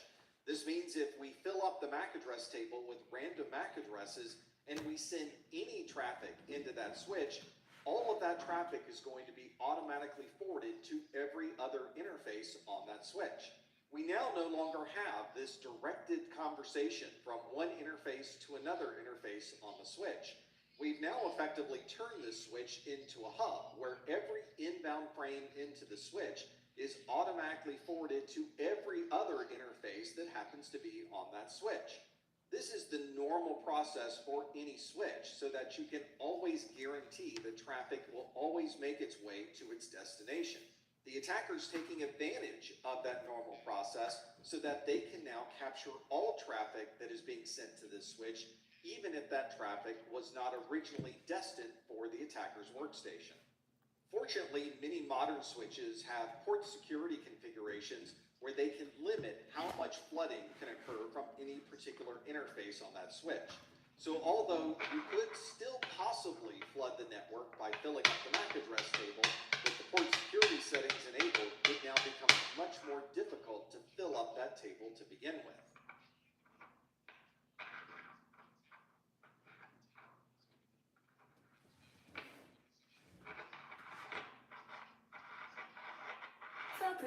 Still living with odors? Get back in there and freshen instantly with Febreze Air Mist. Febreze is fine mist floats longer in the air to fight even your toughest odors. So long, sticky smell, and hello, amazing freshness. Febreze Air Mist. Spoofing is a term that describes when one person or device pretends to be another person or device. For example, a fake web server would be a spoofed web server. A fake DNS server, you're spoofing the DNS server. If you've ever received an email that says that it came from a person, but it really did not come from that person, then you're a victim of email address spoofing.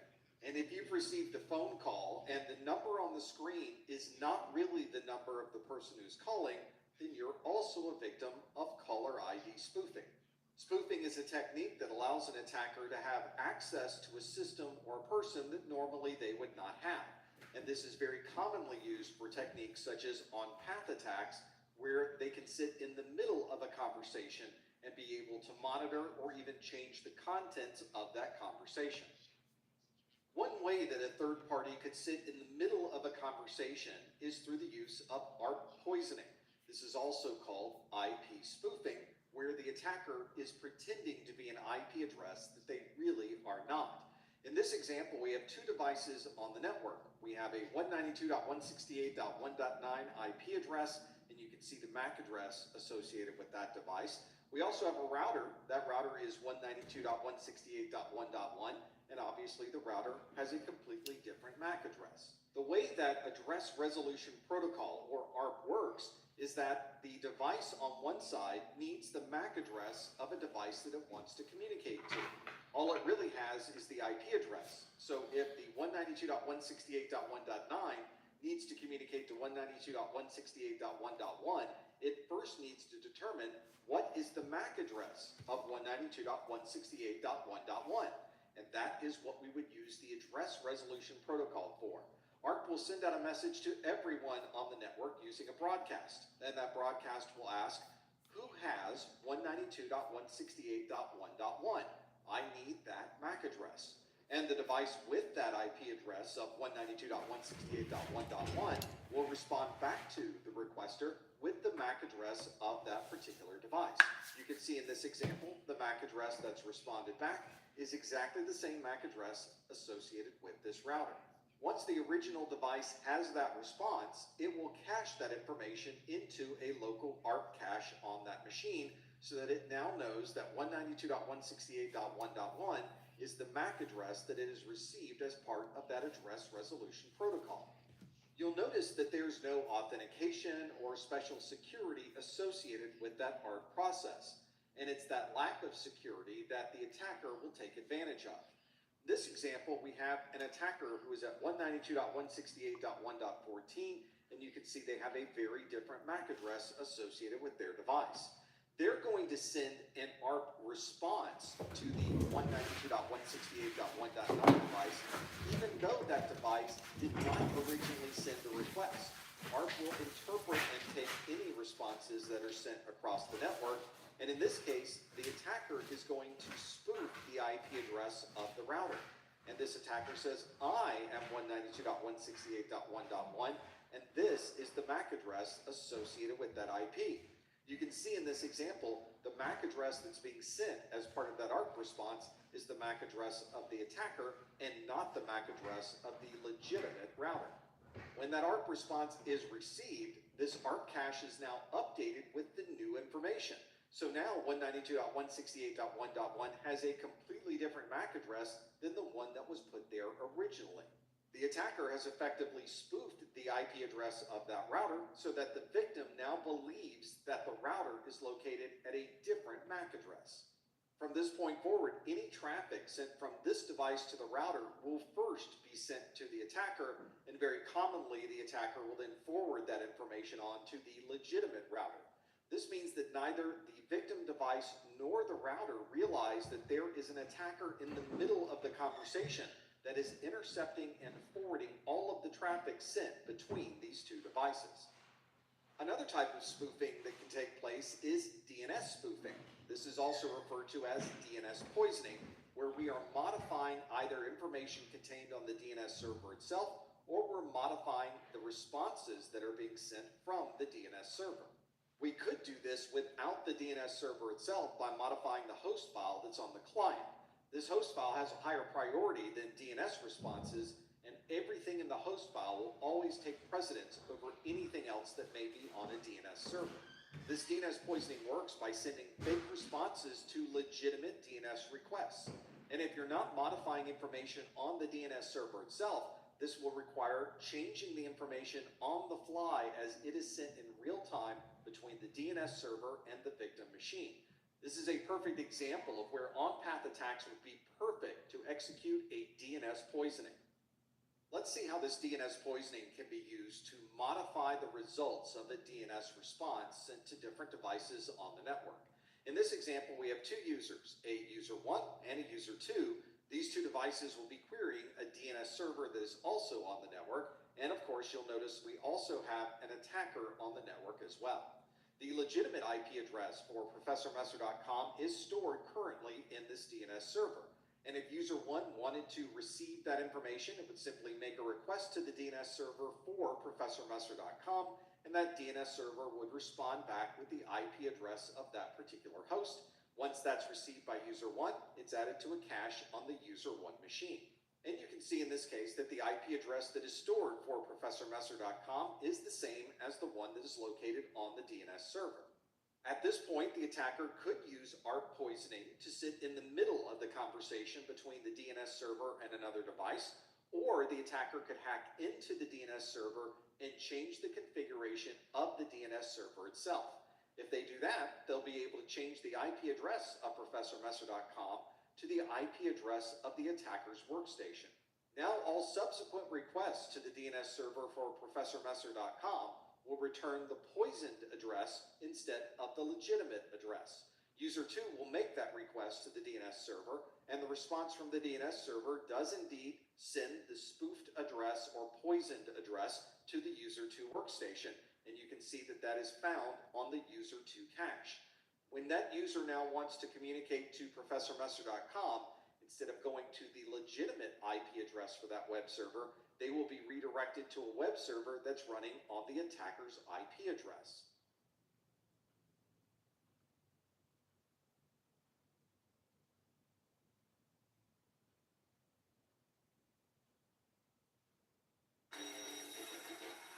People can get crazy trying to stop a cyber attack.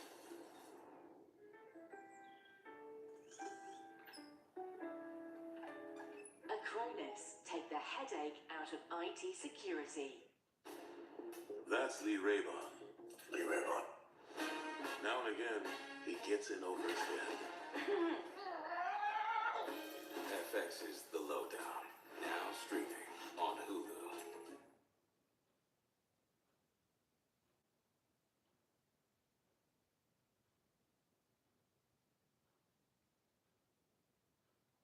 We've become very accustomed to connecting to a network and receiving an IP address, a subnet mask, a default gateway, and other IP address configuration details. This is all handled by the DHCP server, the Dynamic Host Configuration Protocol. But as you're probably aware, there's no security built into the DHCP protocol. A DHCP request that is sent by a client can be responded to by any device on the network, whether it's a legitimate DHCP server or an illegitimate DHCP server. We could build our own DHCP server, start handing out IP addresses, and cause duplicate IP addresses, invalid IP addresses. People would not be able to communicate to the internet. There might be duplications on the network, and we could effectively shut down the network with this misconfiguration from our rogue DHCP server. Fortunately, there are ways to prevent someone from starting up their own DHCP server and causing these problems on the network. In many enterprise switches, there's a feature called DHCP snooping that will examine all DHCP requests and will only allow responses if they're coming from a legitimate DHCP server. There's also a feature in Microsoft's Active Directory that determines what an authorized DHCP server might be, and it will only allow those servers to hand out IP addresses. If you do find a rogue DHCP server on your network, your goal is to remove it from the network, eliminate that from responding to any DHCP requests, and then you'll need to renew all IP addresses on your network to ensure that everyone has a legitimate IP. Another rogue service that you should be aware of is a rogue access point. Access points are relatively inexpensive to purchase, and you can plug them into any Ethernet connection. This could be an employee that is simply trying to improve or expand on the existing wireless network and may not be trying to do something inherently malicious. But this does create security issues, and without the right security on the access point, this would make it very easy for anyone to gain access to your network. To install a rogue access point, you simply plug in the access point to any available Ethernet connection. Some operating systems also have a feature that allows for wireless sharing in the operating system. This means you could effectively turn your entire computer into an access point. It's always a good idea to perform periodic scans of the network or to physically walk around the facility with a wireless analyzer to see if you happen to find a wireless access point that should not be there. Many organizations will prevent rogue access points by enabling 802.1x on their network switches. This is also known as network access control. This requires everyone to authenticate before they are granted access to the network. So even if somebody does plug in a rogue access point, they still would not be able to gain access to the network unless they had the proper authentication. If someone is connecting an access point and they're doing this for malicious reasons, we refer to that as a wireless evil twin. This combines a few of the techniques associated with phishing with the technologies associated with wireless networking. A wireless evil twin is designed to look exactly like the wireless access points that are already installed at a location. So there might be the same or something very similar to the SSID or wireless network name, and there may be similar security settings on the wireless evil twin, or the wireless evil twin may have an identical captive portal configuration. Many of these wireless evil twins will increase the output power of their radios so that they overpower any access points that may be in the area. This means that they are now the primary access point for anyone who wants to connect to that network. And if the attacker is trying to look like an existing open Wi-Fi network, they may be able to duplicate that very closely by using a wireless evil twin. One way to avoid any problems associated with a wireless evil twin, even if you happen to connect to it, is to always send encrypted traffic. This means that you would always have a VPN enabled, or at least always use HTTPS if you're ever communicating to a web server. These wireless evil twins are perfect for sitting in the middle of a conversation and watching all of the traffic that goes back and forth. We refer to this type of attack as an on-path network attack. This is a technique that is also referred to as man in the middle. This device or attacker that's in the middle of the conversation will receive information from one device, examine that information, in some cases even change that information, and then send that information on its way. The source device and the destination device have no idea that this device is in the middle, and they have no idea that that information was changed by the on-path attack. We've already seen one type of on-path attack by using a wireless evil twin, but there are many different kinds of on-path attacks. Another popular type of on-path attack is ARP poisoning, using the address resolution protocol, where the attacker can spoof the IP address of a device to effectively sit in the middle of a conversation. But of course, there are other types of on-path attacks as well. There's session hijacking, HTTPS spoofing, or Wi-Fi eavesdropping. And this is just a sample of the type of on-path attacks that you can perform with different devices or different protocols. As a general rule, you can prevent a lot of the damage that might be caused by an on-path attack by simply encrypting all of this data. Even if somebody does sit in the middle of the conversation, they would have no idea what information is being transferred between two devices.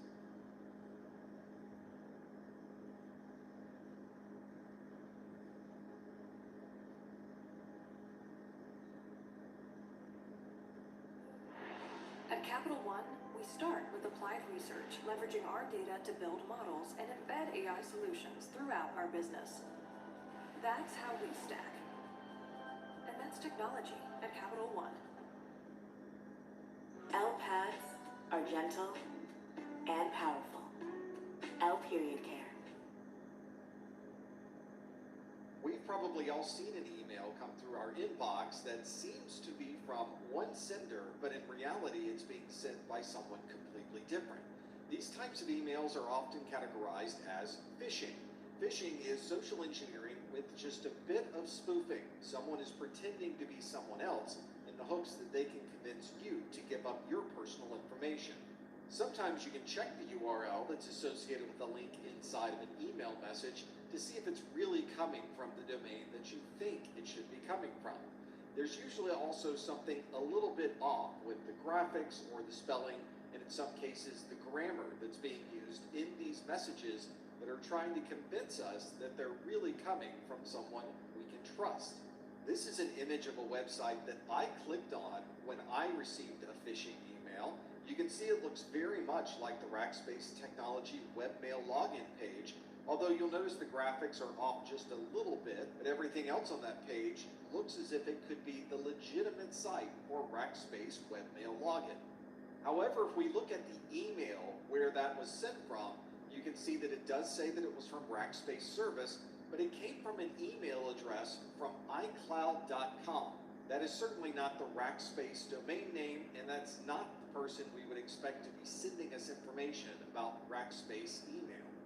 You'll also notice the text in this email has different fonts associated with it, and the first line of this message says, "Dear user, we notice your email has not been confirmed for the new upgraded service." There's no period at the end or no other type of punctuation. This should certainly cause us to look more deeply into the details of this message, and at the very least, we should never click a link inside of an email message. I was able to click this link and provide you with these screenshots by using a virtual machine that was completely isolated from all of my other systems. In this particular case, that was the image that came up when you click that link. So on the top is the image from the phishing email, and on the bottom is the legitimate Rackspace email landing page.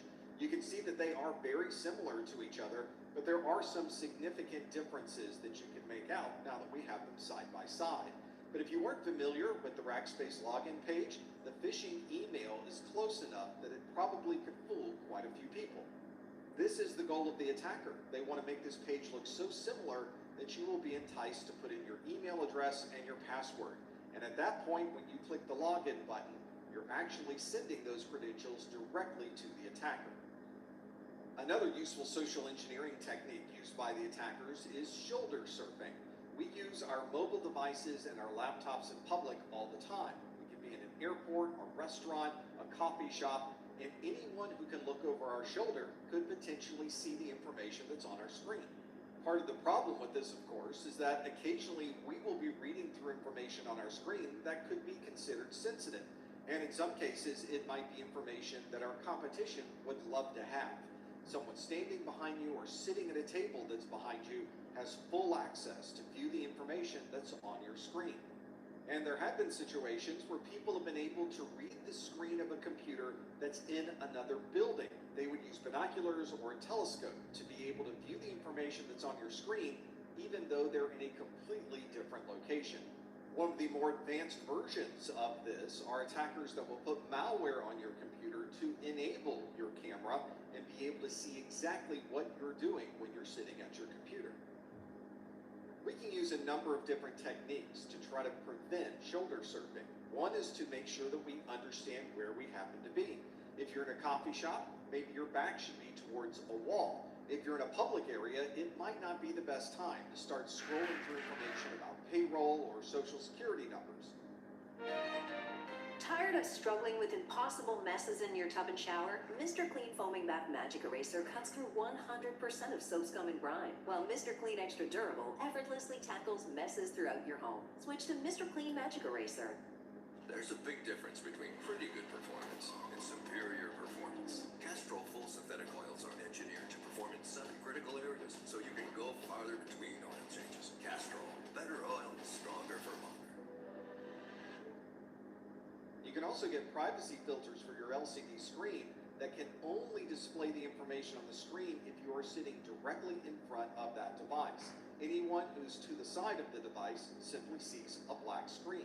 These work exceptionally well. You could be on a plane right next to somebody in coach, and if they have a privacy filter, all you see is a black screen. And if your computer is near a window, you might want to turn your computer so that the monitor faces away from that window. Not only will this help with the glare that's coming in through that window, it would prevent anyone from being able to see what's on your screen by looking through that window. You should always keep in mind the information that you happen to be viewing on the screen and where you might be at any particular time so that you're not disclosing any sensitive information to any third party. A lot of the security for a physical location happens at the front door. If you can get through that initial door, a lot more information will be available to you. And the attackers know this. They found ways to get into buildings without having any type of authorization. One technique that attackers use to get into a building is tailgating. Tailgating is using someone who's authorized to give you a way into the building. Maybe when somebody is walking in, they'll hit the badge, unlock the door, walk through the door, and leave the door to close on its own. While they're walking away, you can walk up and stop the door from locking again and simply walk into the building. That's a perfect example of tailgating. Another technique that's very similar is piggybacking. With piggybacking, you have someone who is authorized to get into the building, and they're letting you in the building as well with their knowledge. This can be easily accomplished by bringing in lunch or carrying in boxes of donuts and asking the person who's opening the door to hold the door so you can make it up to the conference room. They can see that you're walking in, they're even helping you get into the door, and in that particular case, we call that piggybacking. And as many attackers will tell you, once you're in that front door, it's very easy to walk around the inside of that building where many of those doors are already open. To prevent tailgating and piggybacking, we should always be looking to see if someone is in this building who should not be there. Most organizations will provide visitors with a visitor badge that clearly shows that they are in the building as a visitor and they are authorized to be there. But if someone's walking around without a badge, it should be your responsibility to ask them where their badge happens to be, and if they don't have a good answer, it's time to call security. Some organizations also have very strict rules on badging in and having one person walk in at a time. There might even be people lined up at the door, but one person will badge in, walk through the door, and physically close the door so that the second person can then badge in. Following that process would probably prevent any type of unauthorized access. You could also use an access control vestibule or an airlock that would only allow one person in the building at a time. This effectively takes the policy of one person scanning at a time and turns it into a mechanical requirement where only one person can walk in at a time. And although it may be uncomfortable to walk up to a stranger and ask them where their badge happens to be, this is something that has happened to me many times inside of a building where I've had a badge on a jacket, I've taken the jacket off, and then I've gone to get coffee at the coffee maker. And very often, people from that company will walk up to me and say, "Hi, I don't recognize you. Do you have a visitor badge, or can you tell me who you're with?" These are organizations that have worked hard to train their employees to look for things that may be out of the ordinary and to address those so they don't become a larger security issue. If you look look in the back of your building, I'll bet in the parking lot there is a garbage bin. Sometimes we refer to this as a dumpster, although that is a brand name of a particular unit. In other parts of the world, these have different names, such as a rubbish skip. Going through your trash is a very useful social engineering technique that attackers use all the time. It's remarkable how much sensitive information is simply being thrown into the garbage without any type of security associated with it. These garbage bins and dumpsters are often open and unlocked. Very often you can find names that can then be used for impersonation or phishing over the phone, and there may even be contact information that can help with additional phishing attempts. Attackers often try to find the right time to go through the garbage. It may be at the end of a quarter or the end of a big project where a lot of information may be thrown out, and a lot of those details in the garbage may be perfect to use for a future attack. There is a question about legality of going through someone else's garbage. In the United States, the garbage is effectively free to go through as long as it's something that has already been thrown out by the original owner. This is not always the case, and there may be local or state regulations that would prevent someone from going through someone else's garbage. But if there are no local laws, everything in that garbage bin may be available for anyone to stop by and take. But if the bin is on private property and there are signs that say no trespassing or no visitors allowed, then you certainly would not be able to access that trash at that location. If you're trying to understand more about whether going through this garbage may be legal in your area, then I would recommend you contact a legal professional and see what the options might be in your particular geography. To prevent someone from going through the garbage, one of the best things you can do is to lock it up. You can put a fence around that area, you can put monitoring cameras, and you can prevent anyone from gaining physical access to your trash. You can also shred the information that you feel might be sensitive. Some organizations will have a third-party shredding service come through every month, and they'll sit in the parking lot and shred all of your sensitive information. Some organizations go one step further. It's not unusual for governments to light all of their sensitive information on fire, because once you burn it, there's no way anyone can gain access to that information. If you're wondering if this is something you should be worried about, then maybe you should look through your own garbage. There might be information in there that is relatively sensitive, and you may need to institute new policies to prevent someone from walking by and simply grabbing your sensitive data right out of the trash.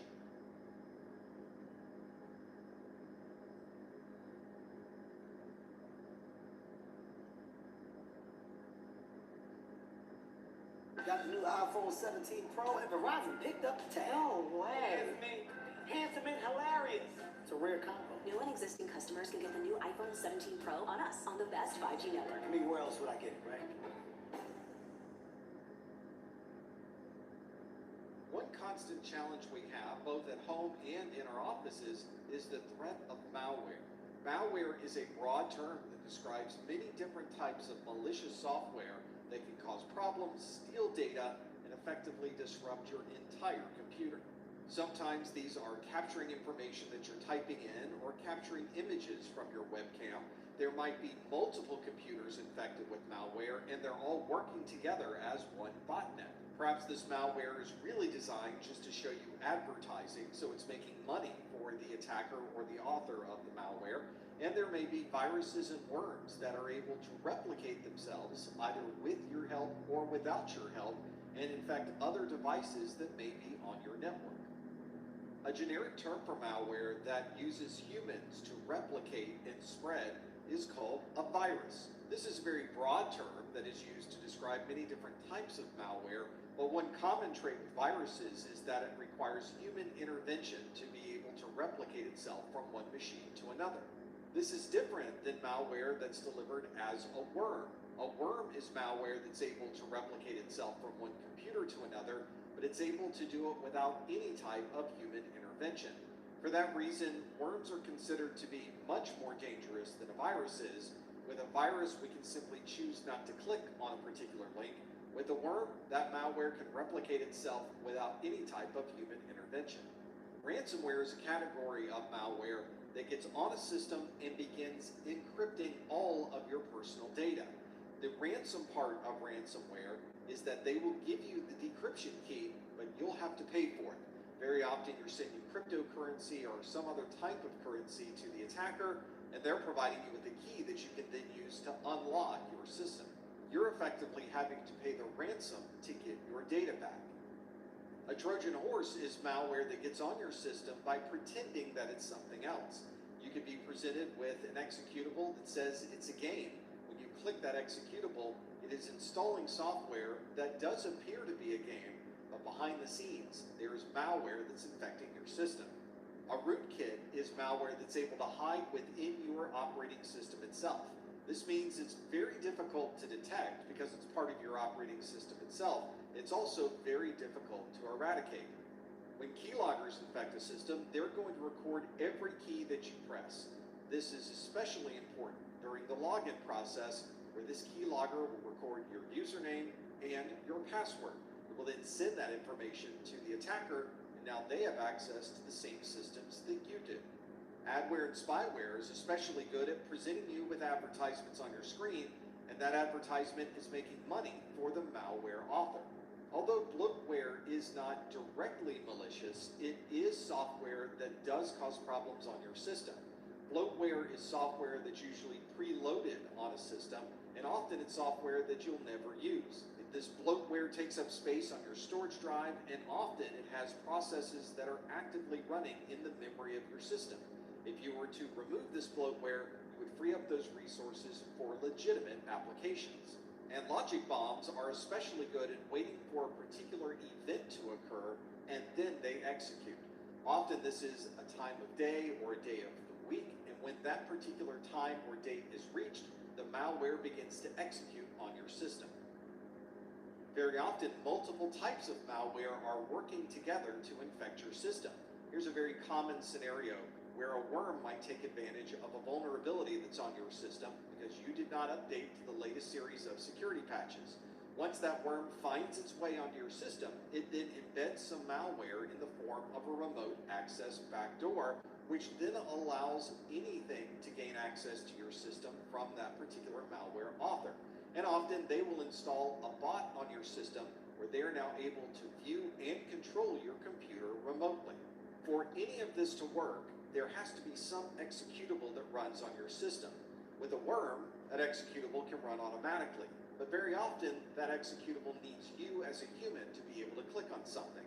That's why we often say as a best practice, you should never click a link that's embedded within an email on your system. You might also see pop-ups appear from a website that entice you into clicking those. Those might also run an executable. And you also have drive-by downloads that may download an executable onto your system without you having to click anything on a particular web page. And as we've already mentioned, worms can move from machine to machine without you clicking anything. Fortunately, worms are relatively rare, and it's very unusual to find one that can move from system to system. This is why you constantly hear of the best practice of keeping your system up to date with the latest security patches. If your system has closed those holes and there are no vulnerabilities in your operating system, you can prevent this malware from embedding itself into your system. And of course, the same thing applies to the applications that are running on your system. Make sure that not only the operating system is updated, but all of your applications as well. Ultimately, the malware authors want to somehow make money from your system, and occasionally they will make that money by taking your data. Ransomware is a good example of this, because with ransomware, your personal data is very valuable to you, and if someone was to encrypt all of this information, you could be enticed to provide them with the ransom to be able to get your data back. If ransomware hits a system at work, the stakes are a little different. There may be planning documents for the company, there could be employee details and personally identifiable information, or PII, or there might be private information and financial details that the company does not want to make public to others. There is usually a number associated with the value of this information. It's not unusual for organizations and individuals to work with the malware authors to provide them with the ransom they're looking for in exchange for your data.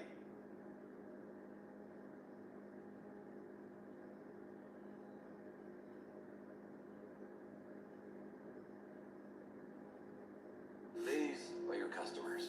You try to understand them, but there's too many data signals. You struggle to connect all together. Until TransUnion, the chaos suddenly becomes clear, revealing a complete picture of your customers. Welcome to a better way. Horsemen, return the stolen Butterfingers and we'll return your lost head. Never. Done it. One last bite? You? No one lays a finger on your Butterfinger, ever. Try new Marshmallow Butterfinger. There are a number of different ways to help protect our computing devices, and in this video we'll look at device security. As we've already seen in this course, port numbers are used extensively to be able to transfer information across the network. But these port numbers can also be a way into your system. Each network-based service running on your system has an open port number that can be seen by others on the network. That port number is effectively an entry point into that service that's running on your system. If that service is actively in use, then we need to keep that port open. But if that service is one that you're no longer using, then you should close the service and make sure that port number is not accessible from the outside. One way to control access to this open port would be to use a firewall. A firewall can give you control over what devices are able to connect to your computer. So you can decide whether you would like individuals on the inside of your network to have access to this port number, or if you'd like to open it up to a wider audience. Sometimes port numbers are open on our computer and we have no idea why that port number is open. Often this is because there's a service that's running on your system that you were simply not aware of, and that service opens a port number to the outside. There is a large range of port numbers that could be opened on your computer, specifically port numbers 0 through 65,535. Any service running on your system can use any of those numbers to enable access from others across the network. If you're wondering just what services or port numbers may be open on your computer, you can use a third-party tool such as Nmap to scan your system and see what port numbers are advertised to the world. From there, you can decide whether that's a port number that needs to stay open so that service is available to others, or you can choose to shut down that service and remove that port number from your system. If you've ever installed a switch, a router, a firewall, or any other networking device, then you know there is commonly a set of standard credentials to be able to log into that device. Many devices will require you to change those credentials the first time you log in, but a large number of devices simply have those default credentials available for anyone to use at any time. Obviously, keeping those default credentials on a system mean that anyone who happens to know that default username and password could potentially gain access to that system. And in many cases, these default credentials provide administrative access to the entire system. Leaving these available would effectively allow anyone to have complete control over that system. If you're wondering what the default credentials might be for a particular device, there's a database of those that you can find on routerpasswords.com. This website provides a database of all of the default usernames and passwords for these devices that you may already have installed on your network. One of the challenges with securing a switch network is that you can't physically be watching every single interface on every single switch all the time. But there are features within the switch that can provide you with additional security, specifically port security. Port security is a feature built into a number of switches that prevents someone from unplugging an existing system and plugging in their own system into that same interface. The switch will recognize that a new system has now plugged in, and it will prevent that system from communicating on the network. This is based on the MAC address, or Media Access Control address, of this device. That MAC address describes the physical interface on that network interface card. And by configuring your switch to look for those MAC addresses, you can prevent someone from effectively changing the MAC address in the middle of the day. The configuration for port security usually starts by telling the switch how many MAC addresses should be associated with a particular interface. You can decide if one particular MAC address should be associated with one single interface, or if there should be multiples associated with that interface. You can also specify the exact MAC address that is allowed to communicate over that physical switch interface. The switch will then monitor every device that connects to that particular interface, and it will record the MAC address of all of those devices. If you then connect a device that the switch is not expecting to see, you will see that port security will activate on that switch. The default on many switches is to immediately disable the interface and send a message to the network administrator. Another good security best practice for protecting your devices is to disable any unused interfaces on those switches. If you've ever walked into a conference room or break room, you may have seen Ethernet interfaces on the wall, and those interfaces may or may not be enabled. The best practice, of course, is to disable those interfaces until someone needs to use that particular port. This requires a bit more administration because you have to keep track of what interfaces are enabled, what interfaces have been disabled, and occasionally you'll be asked to enable an interface that is currently not operational. Although this takes additional time and effort to be able to maintain, it also makes your network much more secure. Some organizations take this to the next level by having each interface require authentication before you can communicate on the network. This is referred to as Network Access Control, or NAC. You'll often see it implemented as 802.1x. When you connect any device to the network or you connect to a wireless network, it will first prompt you for authentication. You have to provide your username and password, and only then are you allowed to communicate on the network. Some administrators will even use MAC address filtering to keep out devices that they would not like to have on their network. As you recall, the media access control address is the hardware address of a device. So you can effectively limit access to the network based on the physical device that may be communicating across that network. This is very useful for keeping out devices that are not authorized to be on the network. But when new devices appear or you have someone visit, you may need to enable their MAC address in the filter so that they can communicate on the network. One of the challenges with a media access control filter is that the MAC address on a device can be administratively changed. You can change the software configuration of the network adapter card to be any MAC address you'd like. This might allow someone to perform a packet capture to see what MAC addresses are on the network, wait for one of those MAC addresses to leave, and then use that MAC address to gain access through that MAC address filter. For that reason, we would categorize MAC filtering as security through obscurity. This means that if you know the method that's being used for security, it becomes very easy to circumvent that security.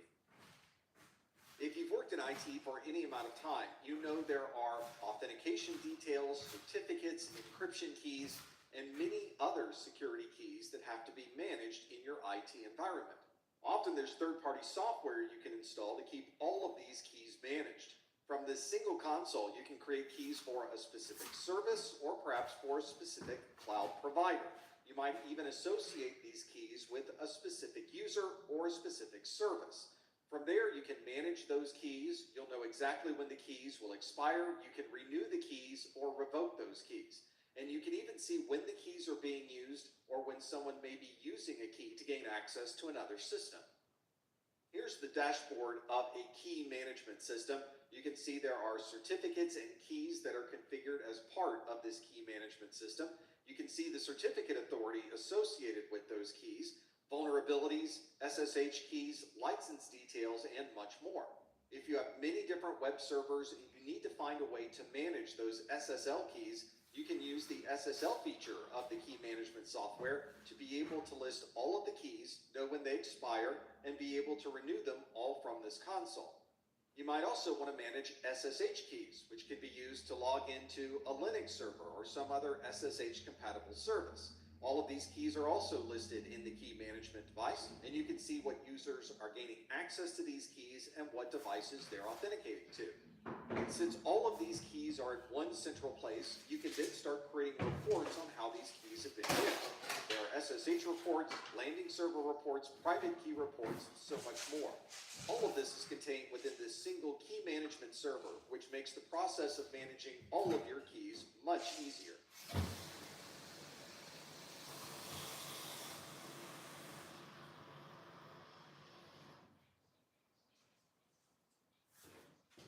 Customize and save with Liberty Mutual! When you don't use VOWS, dryer heat can be a real monster. It turns clothes into static magnets for your hair. Use VOWS to stop it. If you want static-resistant clothes,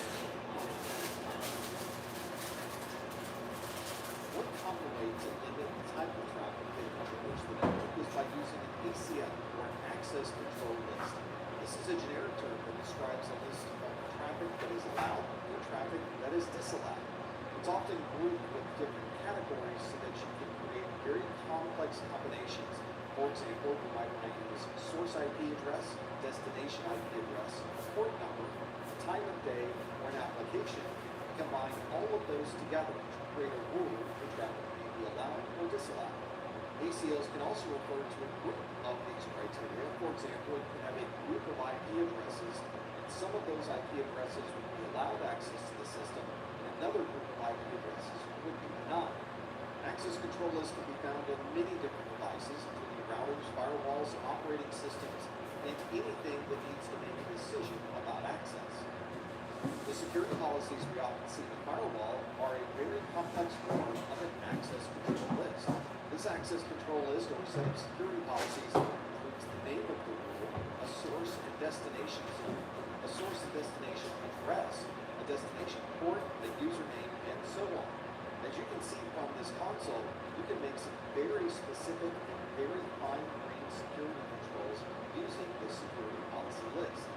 Most firewall rules are interpreted by starting with the first rule number and working down through the list until it finds a match.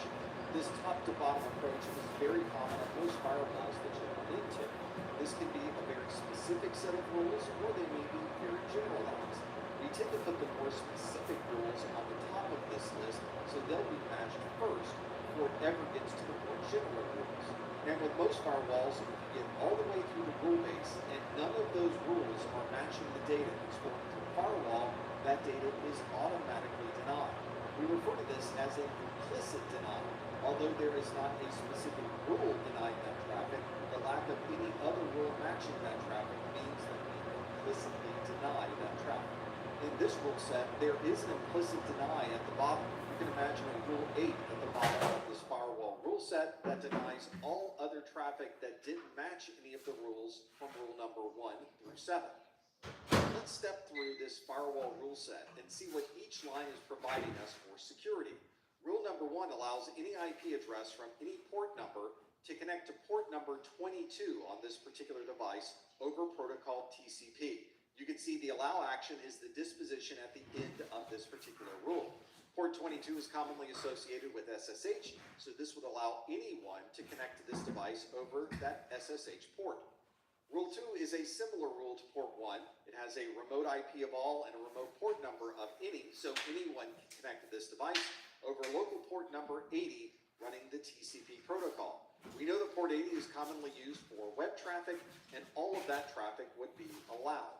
Well, if we're allowing port 80 for our web server, then we're probably also going to allow port 443, and the next rule in the rule set is port 443, and it is allowed to this service. Port 4 allows any remote IP and port number to connect to TCP port 3389 on this device. All of these are allowed, and of course port 3389 is commonly associated with the Microsoft Remote Desktop Protocol, or RDP. This server must also make DNS requests because in Rule 5, we're able to connect to any remote IP address over port 53 from any local port on this device using UDP. You can see that action is indeed to allow that traffic. And very similarly, we have Rule 6, where we can connect to any remote IP address using port 123 over UDP from any local port. That is allowed traffic. Port 123, of course, would be the Network Time Protocol, or NTP.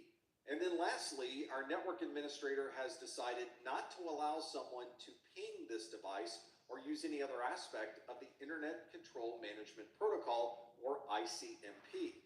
This is Rule 7, and it says that any remote IP address using ICMP is denied.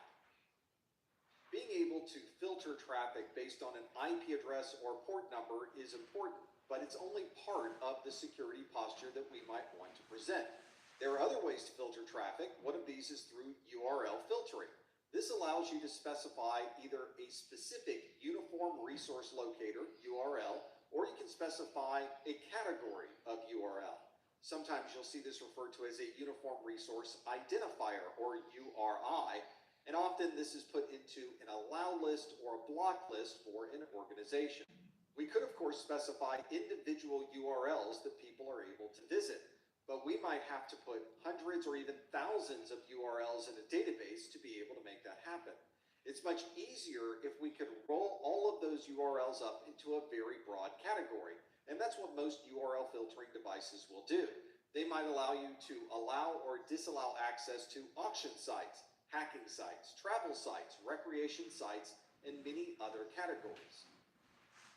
L-pads are gentle and powerful. L-period care. That's your bag, sir? What can that way? Oh, you the Geico. I'm a huge fan. I filed a claim for my car with the Geico app. Only took 2 minutes. Well, I mean, God knows all about getting more than just savings. Next time, about less food ounces. Fair enough. Oh. You use this much serum? Well, my skincare routine requires... And a pump top? It'll make a mess. Well, I'm taking this. Like you took all of them. Get more than just savings. Get more with Geico. Have a nice flight.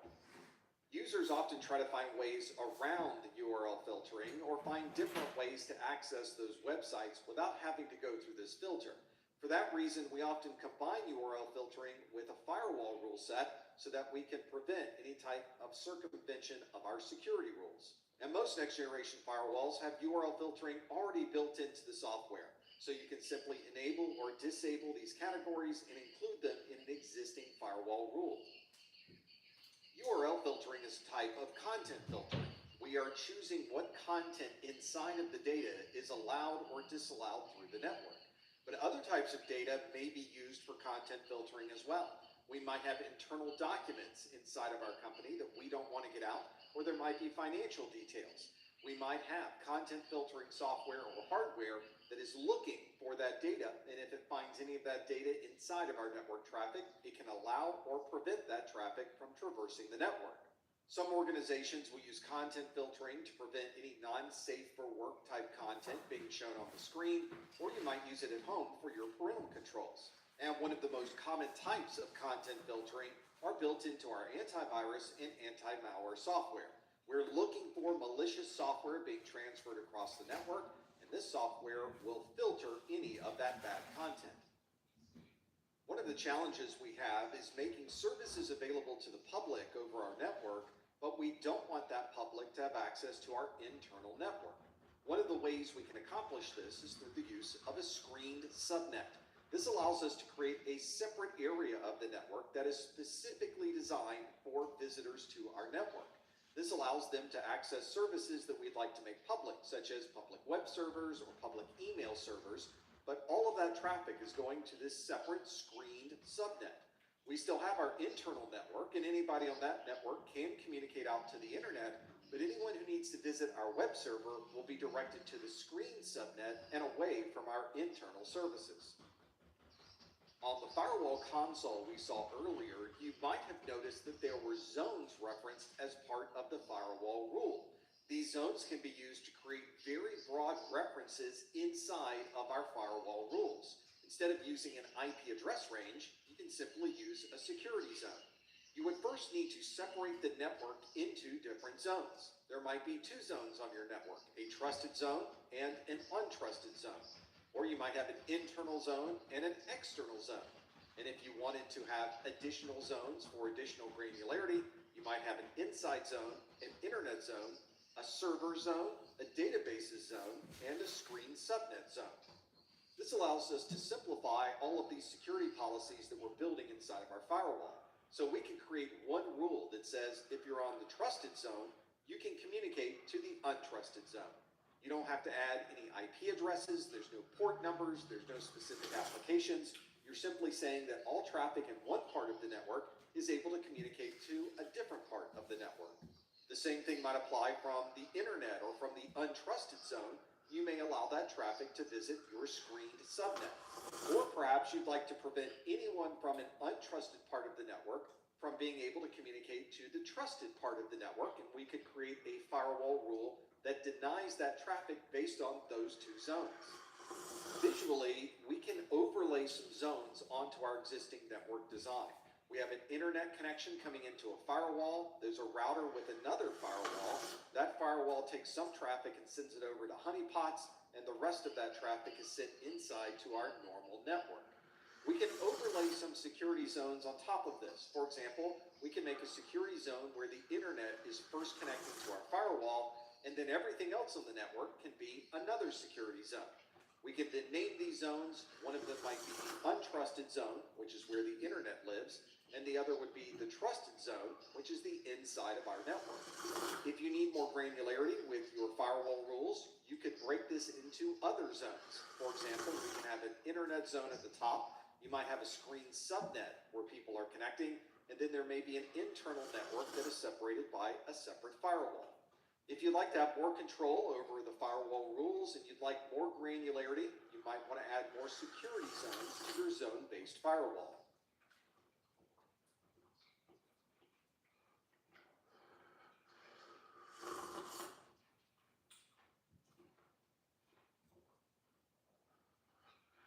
When you work with networks, there will be problems that need to be resolved and issues that will need troubleshooting.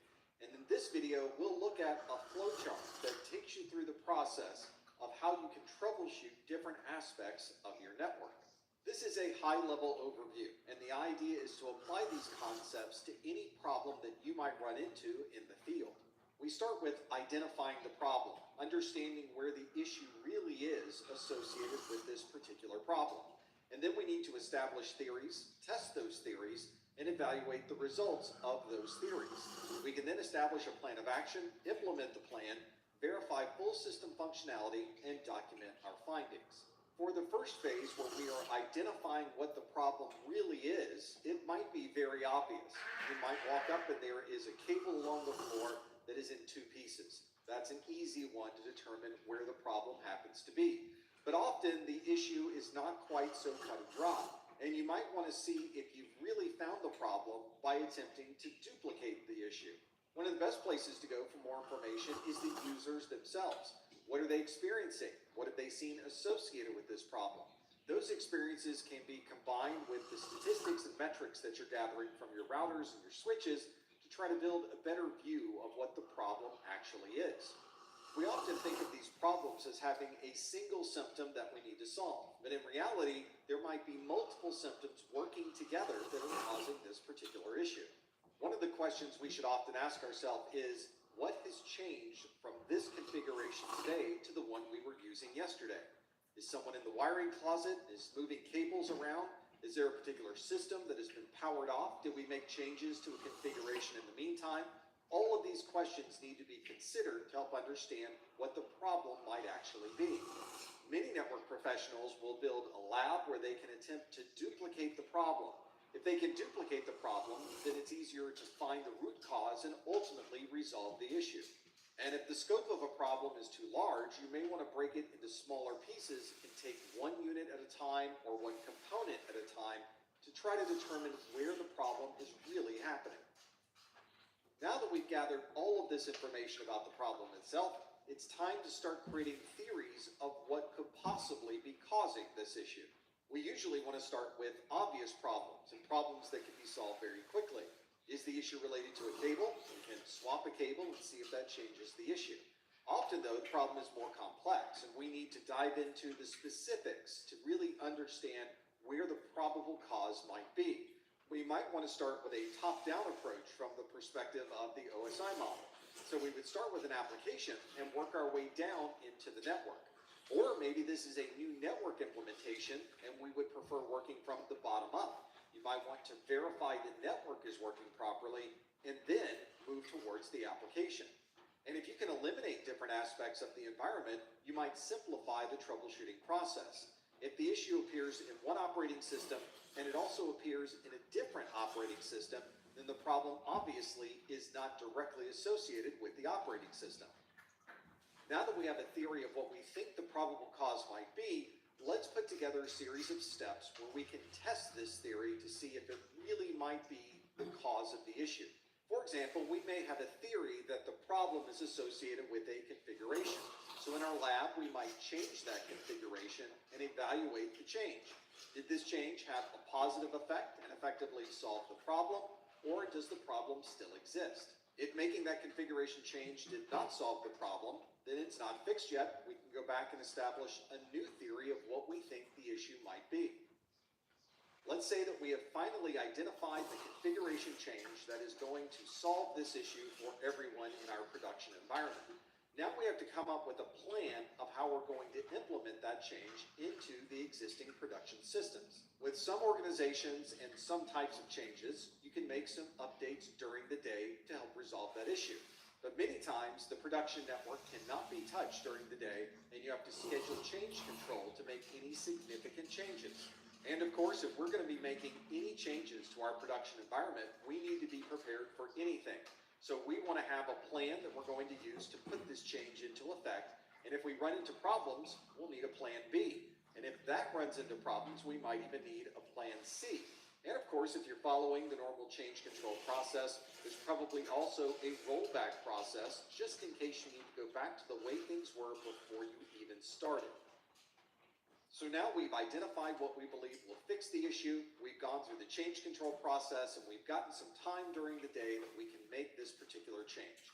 Now it's time to implement the fix into our production environment, usually during the change control window that was assigned to us. And in some companies, the folks that implement the change are different than the folks that determine what change needs to be made. So you might have a troubleshooting team that determines what needs to be changed, and that change is then handed off to the operations team to make the actual change. Although we've had this in our lab, and we made the appropriate changes, and we believe those changes will resolve this problem, it's never confirmed until we can get users to make sure that the problem they saw before is really now resolved. We need to verify full system functionality, and often this involves the end user or the folks that identified the problem to begin with. This might also be a good time to sit down with those users and talk about ways that we can prevent this problem from occurring in the future. They might have ideas of things that might help them work better, and you might have ideas of how you could prevent this from a technology perspective. And of course, nothing is finished until it's documented. We need to be sure that we are not only documenting the process we followed, but we need to identify what change we made that resolved this issue. This way, if we happen to run into this issue a year from now, we can refer back to our documentation to see exactly what we did to resolve this problem. In many cases, there's a help desk database or knowledge base where we can store this information, search through those details, and hopefully a year from now, we'll be able to easily find and reference this information that we worked so hard on today. So that's the troubleshooting process. We need to identify the problem, which involves gathering information, symptoms, talking to users, and determining if anything on our network may have changed. We then need to establish a theory on what we think is really causing this problem. Of course, the only way to tell if our theory is correct is to put it to the test. So we might go to the lab, make those configuration changes, and see if they had any effect on the problem that we're seeing. If that theory did not fix the problem, we can go back to establishing a theory and go through the process again. Once we've identified the fix in the lab, we now need to put together a plan of how we're going to implement this in our production network. We would then get a change control window, implement this into our production network, and then have our users test the fix to see if it really resolved the problem. And of course, we need to document this entire process so that ourselves or someone else can use what we did today if this problem happens to occur tomorrow. That's our troubleshooting process. Hopefully that's given you some ideas of how you can make your troubleshooting process go as smoothly as possible.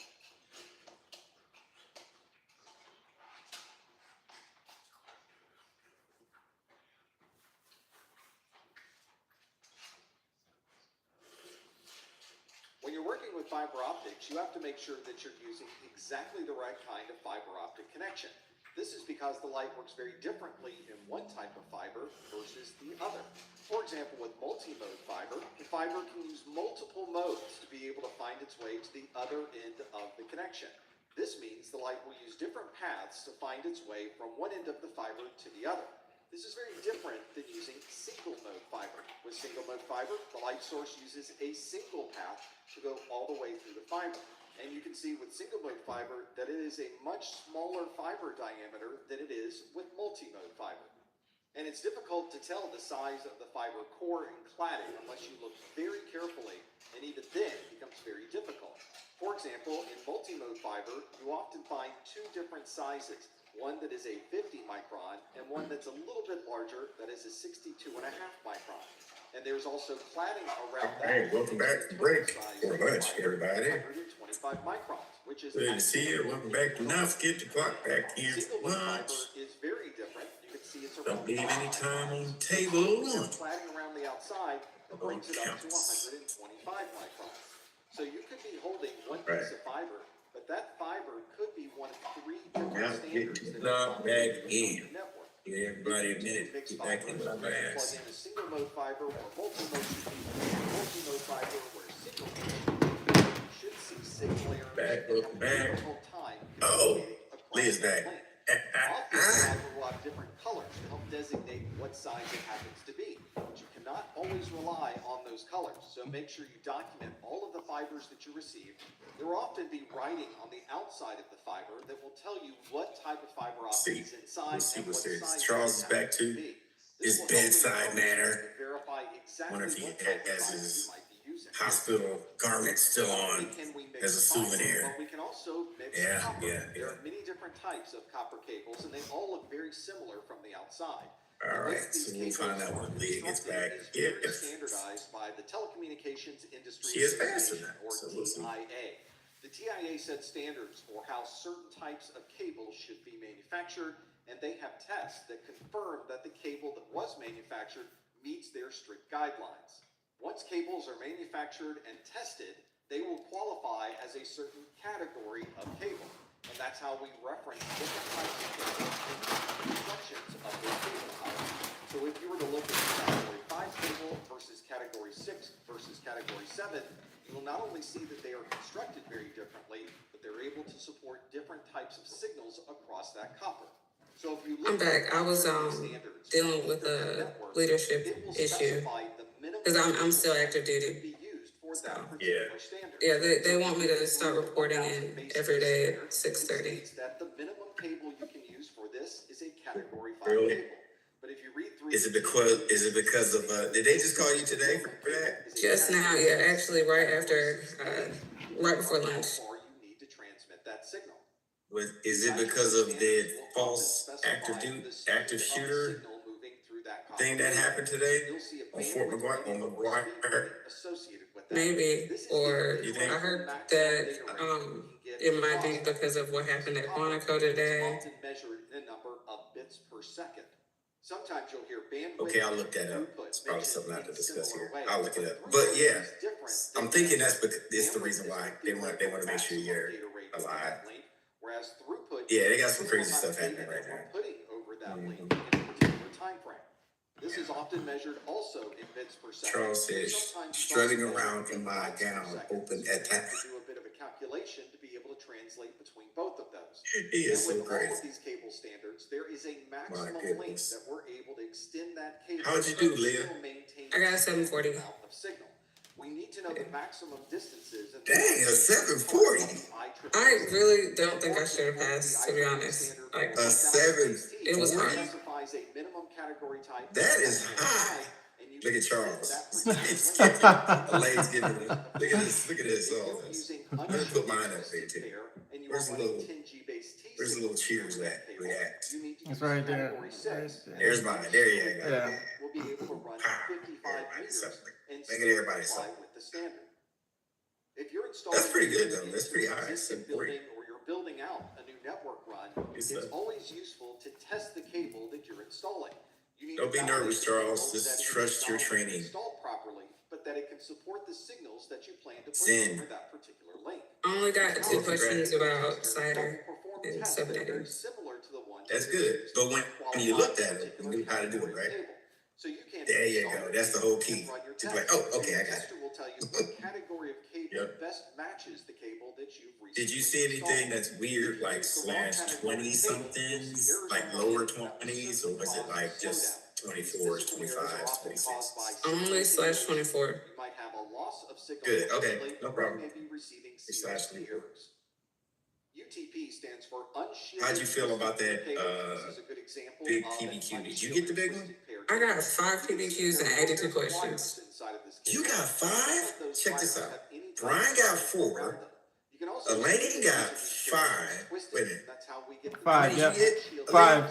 Elaine got 5. Yeah. Leah, you got 5? more resistant to electrical Brian interference. got 4. This is See, a you're mixing it up. shielded You don't know twisted which one pair, to get. STP. Shielded twisted I didn't pair feel like I had enough shielded time, either to be around the honest. entire cable or around individual pairs Yeah. inside of the cable to help prevent interference. Sounds like you left some time at the end of the exam, though. You had enough time. No? You just filling in stuff. I took the exam all the way up to the last second. I clicked end exam at 1 second and then it like shut out. So I didn't know if I passed or not until after I left the room. How'd you feel about the big one that said like P, trunking, port, VLAN tagging? Did you get that one? Could affect the signal that's being transmitted. You didn't get that one? On another pair. Dang. Elaine I and don't Brian think so. did. I had to configure switches and interfaces. I had to put where firewall or access point are. Yeah. Yeah, I had to set up I had to set up a network. Next, this is near end crosstalk. That's the one Elaine had. Yeah. Elaine had that one. Yep. Yeah. Leaking into those other Okay. wires at the I didn't have that one. next to I had to also This is usually the strongest I had to look at and often that is a network and then troubleshoot PCs and servers to figure out what each one had wrong with it. far end crosstalk. These two measurements can give you an Uh, idea of just how much signal happens to So be you use your shared show through those commands. wires as it's going from one end of the cable. Did you have to type them or did you click I had to them? type Yeah. every single Yeah. PBQ that Yeah, you had allowed command. They Yeah. were all typed. Yeah, you had to type. Like even switch my port God. mode, Yeah. access, VLAN. Yep, I didn't. And then you have You hear that, Martin? continuation to crosstalk ratio or ACR. Gotta This type. allows us to compare two But it does tell Did you you what have to you do use. Yep. Oh, it does give you a list, right? Okay, great. All right. The other The battle's half won. Yeah. So we're able to Elaine says, I didn't have that for that one. is leaked between the different Didn't wires. have, We can okay. often see He this didn't have as a time for signal that. to noise Yeah. ratio, where we have So check this out. signal that we're putting Elaine, in the he wire. didn't even get a score yet because Being caused by the near they didn't give him a crosstalk. score. We can then see He has to how wait much good signal 24 hours. is Yeah. wire versus how much is noise that may be disrupted. Because he tested at home. We would obviously like that ratio. I just dropped in the chat again a troubleshooting lab that I think that whoever hasn't taken the test should look at this If the one. ratio was a 1-to-1, your signal All right, Uh, she's dropping knowledge, y'all. exactly the same signal strength Grab on it. that wire. If you're seeing a lot of crosstalk, it may be related to the I'ma download it just to have it in my connectors stuff. that you're putting on the end of the cable. It might be worth reconnecting that particular cable. You also let me want to put be sure it to in my maintain network as plus many folder. twists as you can in this cable. You obviously need to untwist. Is this something you came across? Either put it into a punch down block or into One of the other instructors that came in when you were gone gave it to us. Category Yeah. 6A has Okay, sweet. increased the cable I'll size. add it to the Many category 6A repertoire. cables will have the spacer Just in to see between what it that does. physically separates the different wires in order to minimize the amount of crosstalk. And of course, if Is it your Netcat? cable Is it working Packet as Tracer? should, or you're installing new cables into a facility, it always makes Yep, sense it's to Packet perform Tracer. tests I'm on opening that it now. cable to see Good if stuff. it passes a particular level. Okay, category. yep. That's the one Earlier, we Elaine was talking described about. electrical interference and how a shielded twisted pair cable would resist that type of Yeah. interference. It's always useful to minimize Troubleshooting with the wires, Elaine. Yeah. electromagnetic Broken. interference that we would have Yeah. both on an Good unshielded stuff. and I a like shielded that. cable. I like that. You always want to be careful to protect the wire that is Yeah, she sat inside there of and these built it out. cables, especially if it is a shielded cable, and maintain that shield all the way through that particular cable run. If there is a break in that shield, there's a possibility That's why I that like- electrical magnetic See, I like working at my computer career with other There's also instructors. a Everybody's bend radius that you great can at something. use. Like everybody has their niche. For your cable, He's a see packet just tracer how much dude. of a bend Yeah. you can Yeah. without causing any damage. Also, And of course, you never want to use who haven't taken their exam yet, look at the interface telemetry. Like what you'll see if you click show interfaces. Like look at the the giants and the CRC Yeah. and the input, like all that stuff. I wish I paid more attention to that. Type of electrical system or generator and any fire I mean, it's a lot of stuff that. all of these can put out electromagnetic Don't feel so bad. interference. That interference can You wouldn't have known unless it's on the exam show you, right? Yeah. Your cable is coming But I'm glad you're passing it on to everybody else so they can target learn. see what your signal Look to at the noise interface ratio data. might be over that link.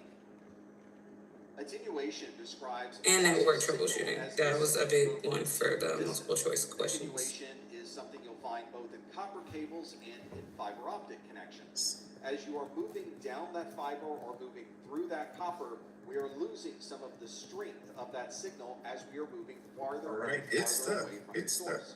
You've probably seen this on wireless. All right, networks. Martin, As you move you farther ready and to, farther away from the finish up this antenna, last part? the attenuation of the signal becomes stronger, and you start to lose the signal as you move farther away. This is one of the reasons that we see distance limitations when we start referencing IEEE standards and the different categories of cable that we can use.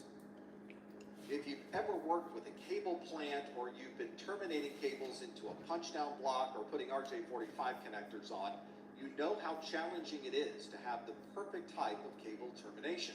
And often you can make or break a network configuration just by the terminations that you're doing with the cables themselves. Part of the problem is that many of these connectors look very similar to each other, and yet there may be different specifications depending on the different connector type. You also may find that different cable installers may have a different quality to the punch downs that they're doing. And it's true that connectors that are made by one individual may work better than connectors that were installed by a different individual.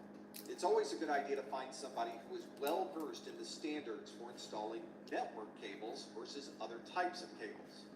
In most cable runs, we're trying to match the pins on each side of the cable.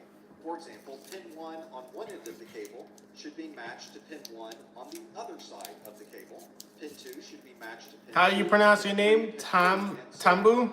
If you have a mismatch between these different pins, or you miss connecting the pins together, you may find that the cable speed drops to a different standard. For example, you may be expecting to get a 1 gigabit connection. How are you doing? It's only able to support a 100 megabit connection.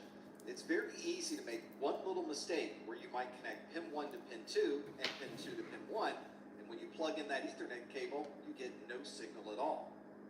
Sometimes you may find that a cable has crossed pairs, where pin 1 might connect to pin 3 and pin 3 might connect to pin 1. This is a half-crossed view, where you have 4 of the wires are crossed and the other 4 wires are straight through.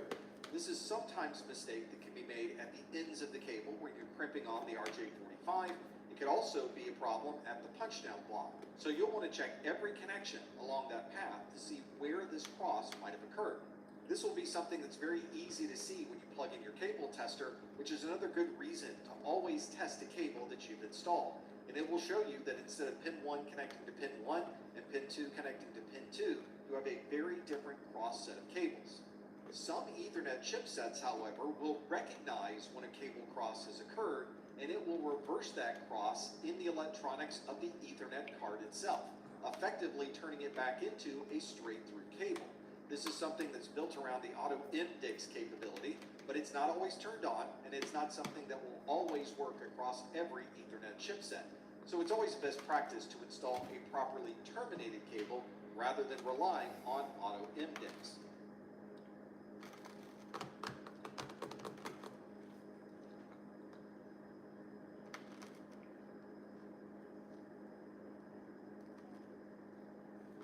Network administrators use a great deal of their time to monitor different interfaces on important devices. This allows us to see any problems that might be developing, either with a bad cable or a bad interface. We may be able to resolve that problem before it becomes an outage. Sometimes these interface statistics can warn us of congestion or overutilization on a network, and we may be able to make some decisions about how to change the design of the network to better deal with that oversaturation. Many operating systems can also give you a great deal of feedback on how your interface may be performing in your device. You can look at this under the network configurations depending on what operating system you're using. Network administrators obviously don't have time to log into every single system to watch these interfaces, So they automate the process using the Simple Network Management Protocol, or SNMP. Many devices will support a standard set of SNMP statistics known as the MIB2. This is a management information base. MIB2 provides us with a set of standard statistics that are common across many different devices, but you may find that your firewall or your switch might have some statistics that are unique to that particular device, and there may be a proprietary MIB that you can integrate into that process to get even more visibility into that interface. One piece of information we can gather using these techniques is to determine whether the link is up or the link is down. This is our link status.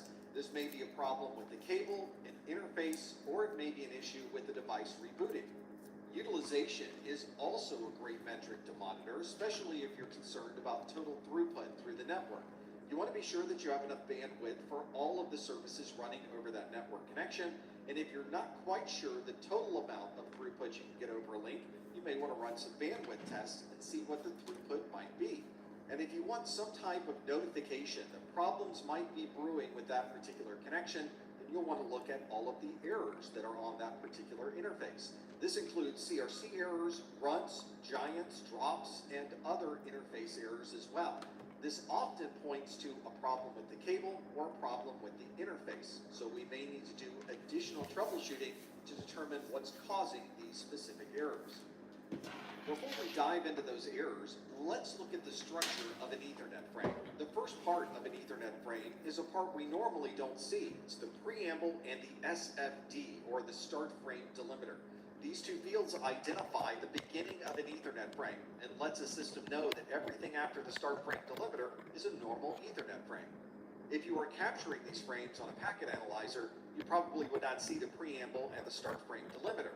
Instead, you would see the beginning of the frame with the destination MAC address and the source MAC address. This identifies the device that is sending this particular frame and the destination of where this frame should be going. This destination MAC is one that is used by switches, for example, so that it knows where to forward a particular frame. The next field of the frame is the ether type. This describes what type of data we would expect to see in the rest of this particular frame. Then you would have the payload of the frame itself, and at the very end, we have the frame check sequence. This is a checksum that can be calculated very quickly that tells us if all of the information that we've received for this particular frame came through without any type of corruption.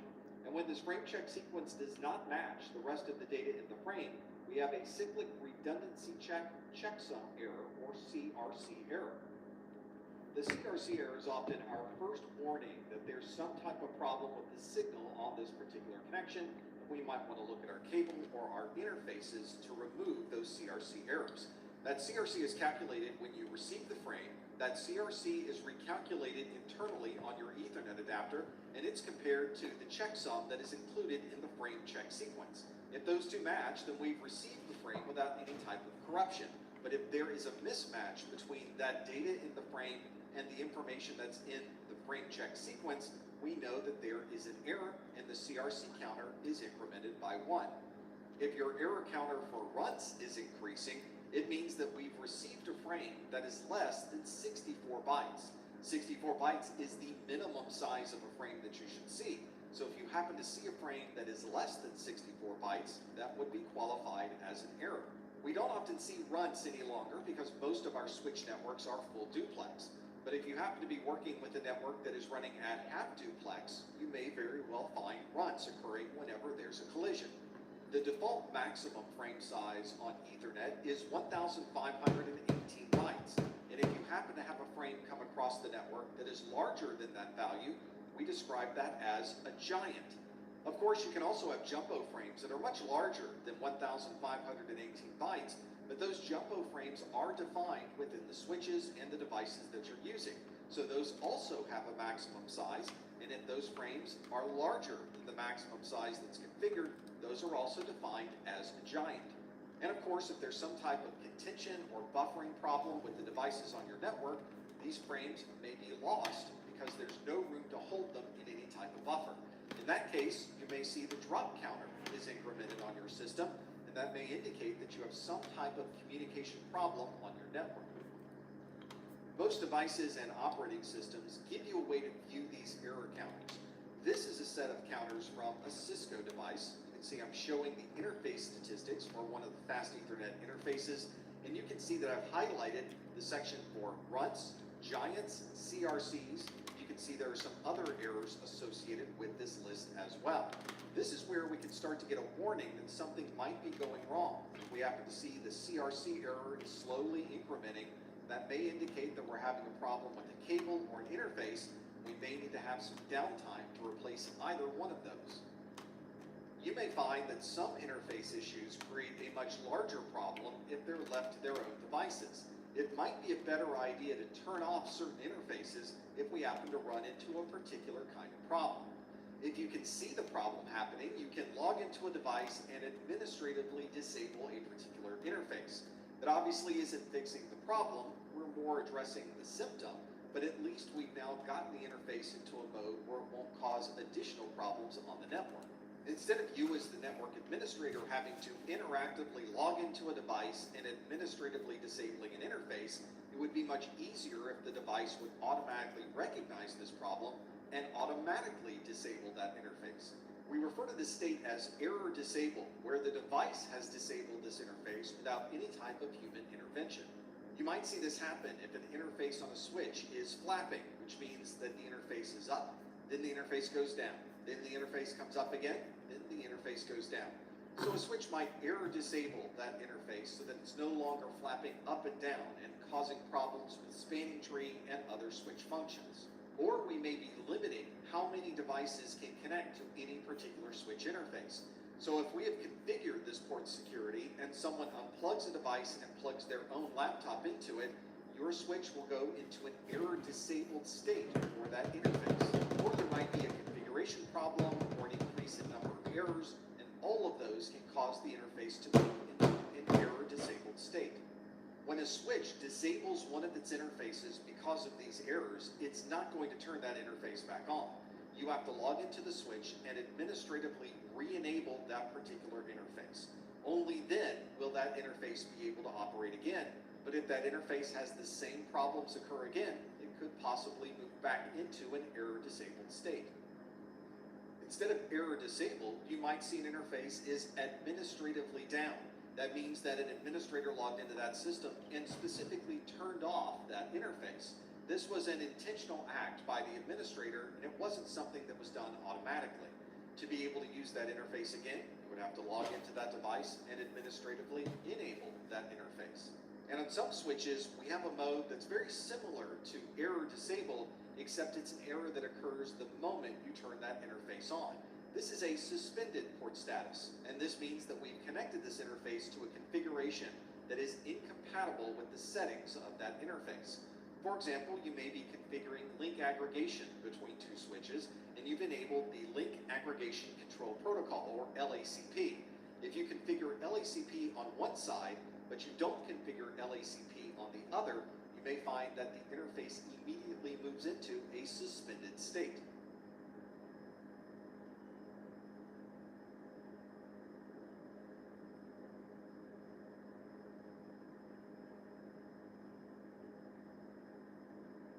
If you've recently installed a telephone on a desktop, an access point, or a camera on your network, then you've probably connected it using Power over Ethernet, or PoE.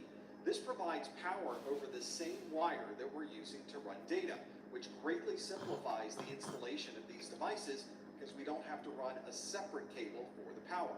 The power that's put on this Power over Ethernet connection can come from one of two different sources. One is built-in power at the switch itself. You may have a PoE switch. That switch may be providing power, and we refer to that as an end span. Sometimes you'll have a switch that doesn't support Power over Ethernet, and you'll need to have a separate device in the middle that injects power onto those wires. That injector is referred to as a mid-span because it sits in the middle between the switch and the PoE device. You'll often find one of three different Power over Ethernet standards that are being used. The original PoE was a 15.4 watt of DC power output, and it has a 350 milliamp maximum current. This would obviously be for very small devices, perhaps it's a simple telephone or a very small access point. The next standard would be PoE+, With PoE Plus, we can put additional power on this connection because it supports 25.5 watts of DC power with a maximum current of 600 milliamps. PoE Plus is often used for larger telephones, cameras, and other devices. And the largest of these three standards is the PoE++. As the name implies, this provides more power than the previous standards. You can have up to 51 watts and 600 milliamps maximum current. We refer to that as a Type 3 connection, or a Type 4 connection that can support 71.3 watts with a 960 milliamp max current. This larger standard supports much larger devices. There are some laptops that support PoE++. If you have a large camera that supports pan, tilt, and zoom, that additional power for that camera comes from PoE++. This newer PoE standard provides support for additional Ethernet standards such as 2.5 gigabit, 5 gigabit, and 10 gigabit connections.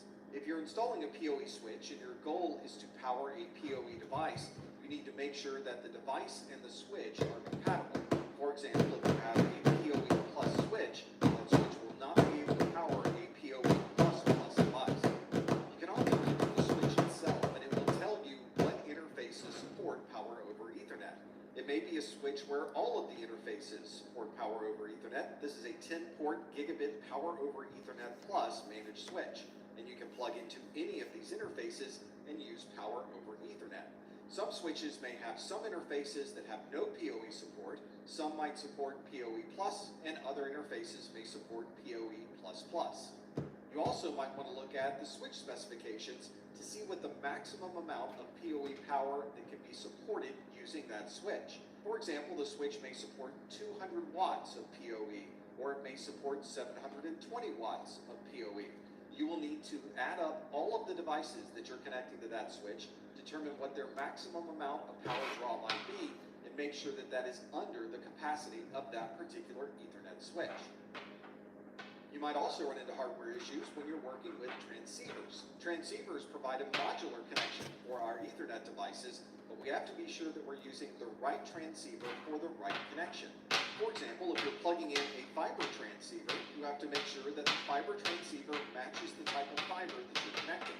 There's usually a wavelength mark on the transceiver, so it might show that it is a 850 nanometer transceiver or a 1310 nanometer transceiver. All of these need to match throughout the entire length, and it's usually based upon the fiber that you're plugging into these connections. So you'll want to check your fiber specifications and the specifications of the transceivers and make sure all of those match. If they don't match, you will undoubtedly have signal loss, which will result in error counters increasing, a loss of signal, or a slowdown in overall network efficiency. If you were to just grab a transceiver out of your drawer and plug it into a switch, you might be using the wrong one. These are two transceivers, but they are two very different transceivers. At first glance, they look almost identical, but if you look very closely at these transceivers, you'll see the wavelengths are marked in very small numbers. It's very easy to miss that when you're plugging into a switch. That's also complicated by the fact that once you plug it into the switch, you can no longer read the markings that are on the side of the transceiver. And you may either need to look at the specifications that are shown on the switch, or you may need to physically remove the transceiver just to be able to look at the label that's on the side. One of the challenges when connecting these transceivers and fiber connections together is we need to make sure that we get enough signal from one end of the connection to the other. This is especially important if you have a very long run with many connections in the middle. You may be concerned that not enough signal is getting to the other side. Each of these devices has what's called a sensitivity level, which will tell you how much signal it's able to receive and still interpret everything properly. Usually this is part of the specifications of the device and it should be well documented. This is why it's important to calculate the exact power budget you might be from one end of the connection to the other. We'll first need to determine how much power is being transmitted by the transmitting device. This is usually measured in decibels per milliwatt. This gives you a total number of decibels that are being transmitted for 1 milliwatt of signal. We then might want to look at the media that we're using and determine how long that connection is and how much signal we would expect to lose over that distance. We also want to take into account connectors or splices because each one of those takes away from a little bit of the signal. Once we determine the total signal loss based on that distance and the number of connections in between, we can subtract that from the total amount of transmitted power. That final value is the amount of power we would expect to receive at the end of that connection. We would then compare that total received power to the sensitivity value of that particular interface. And hopefully the amount of power that we're receiving over that connection is stronger than the sensitivity value. Our decibels per milliwatt are decreasing as they move through this media, so our sensitivity values will be a negative value. In this particular example, this is a transceiver that is an SFP transceiver at 850 nanometers, and you can see its receiver sensitivity is negative 17 decibels per milliwatt. So if we perform that calculation of our power budget and we come up with a received power value of negative 17 decibels per milliwatt or higher, then we have a good signal. If we calculate that power budget and we end up receiving negative 20 dBm, then we know that we don't have enough power to be able to receive it properly on this transceiver.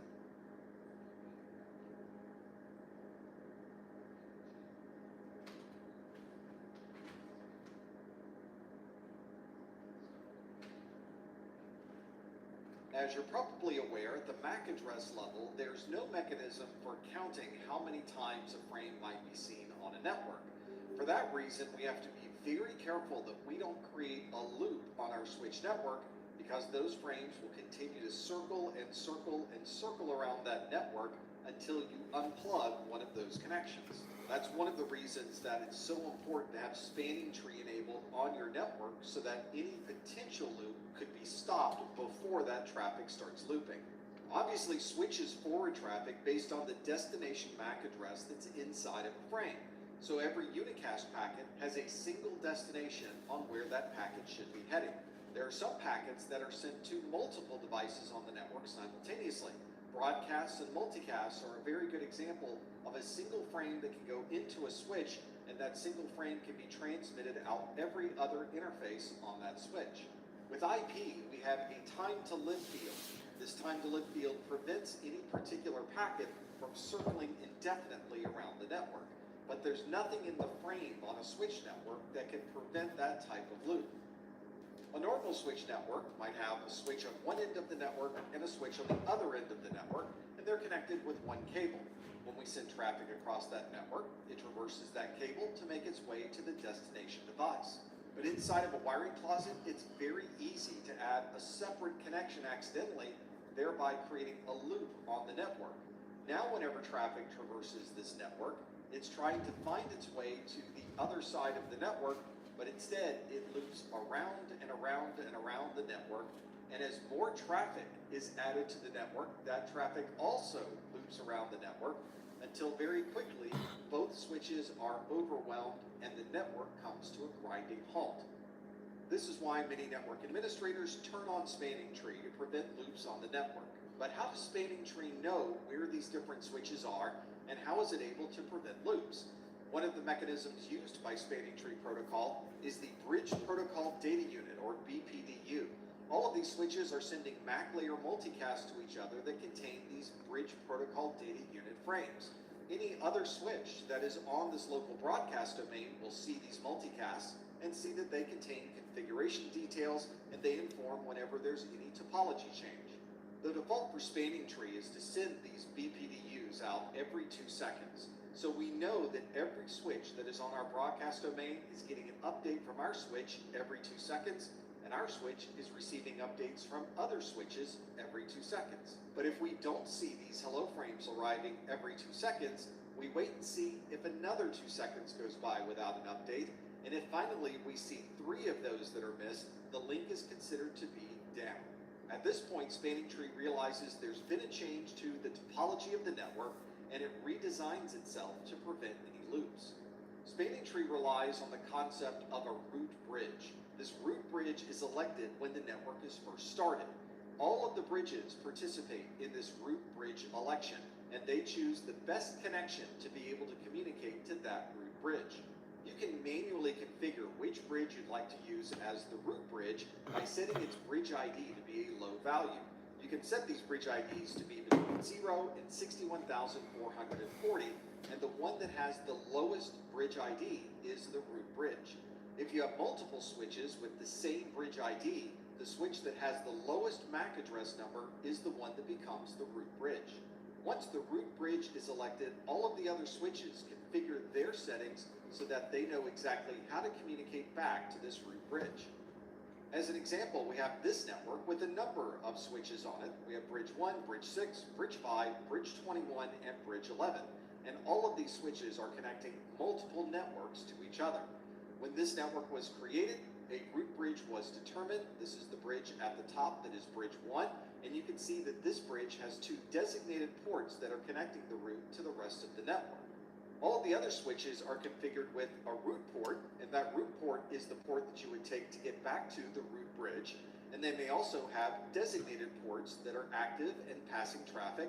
Some switches might also have blocked ports. These ports have been blocked by spanning tree to prevent any loops on this network.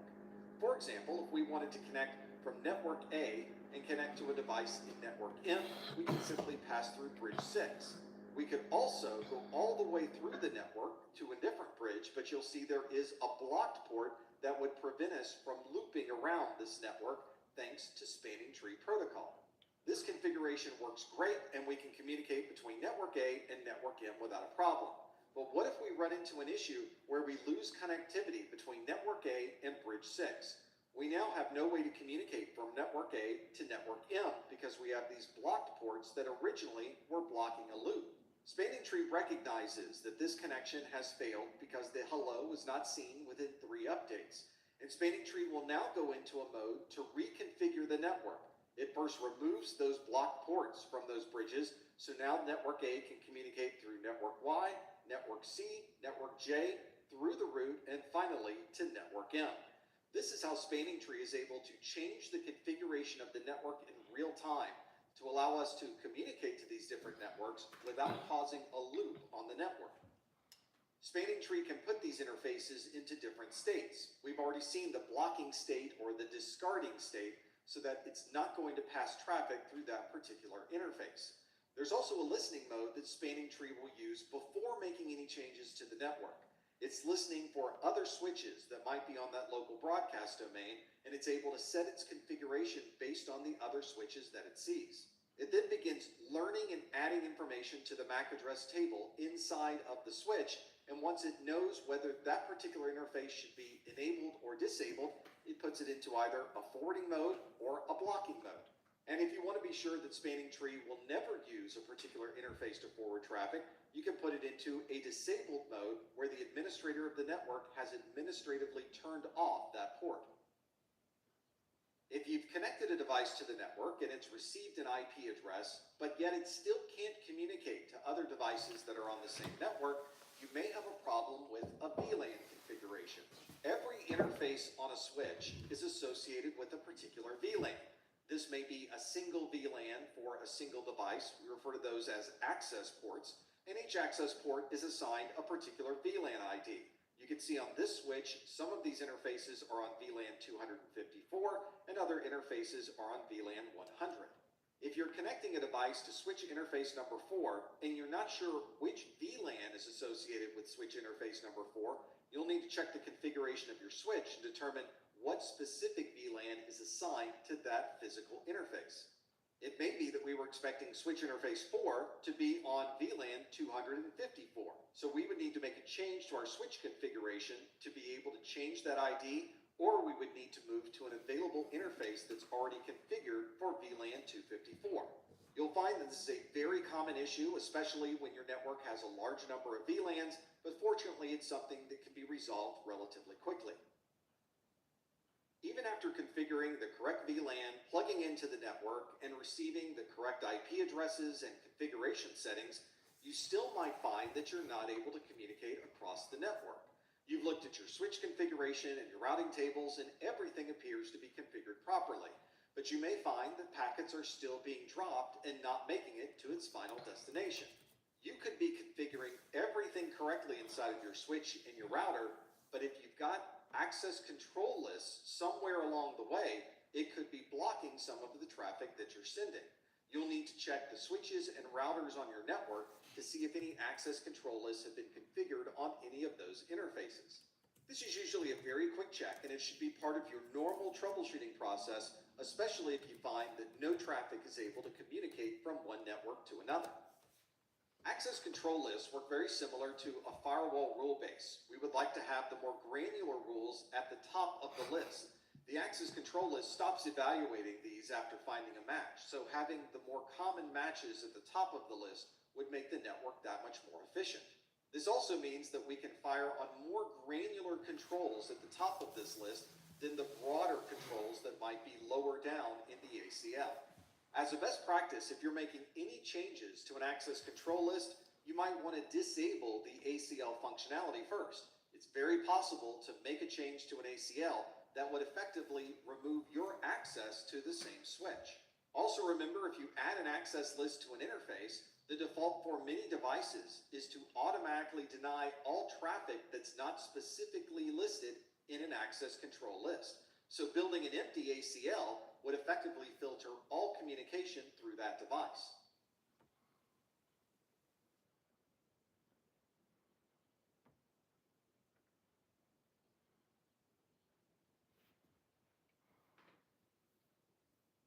If you're the administrator of routers, then you're certainly familiar with the importance of routing tables.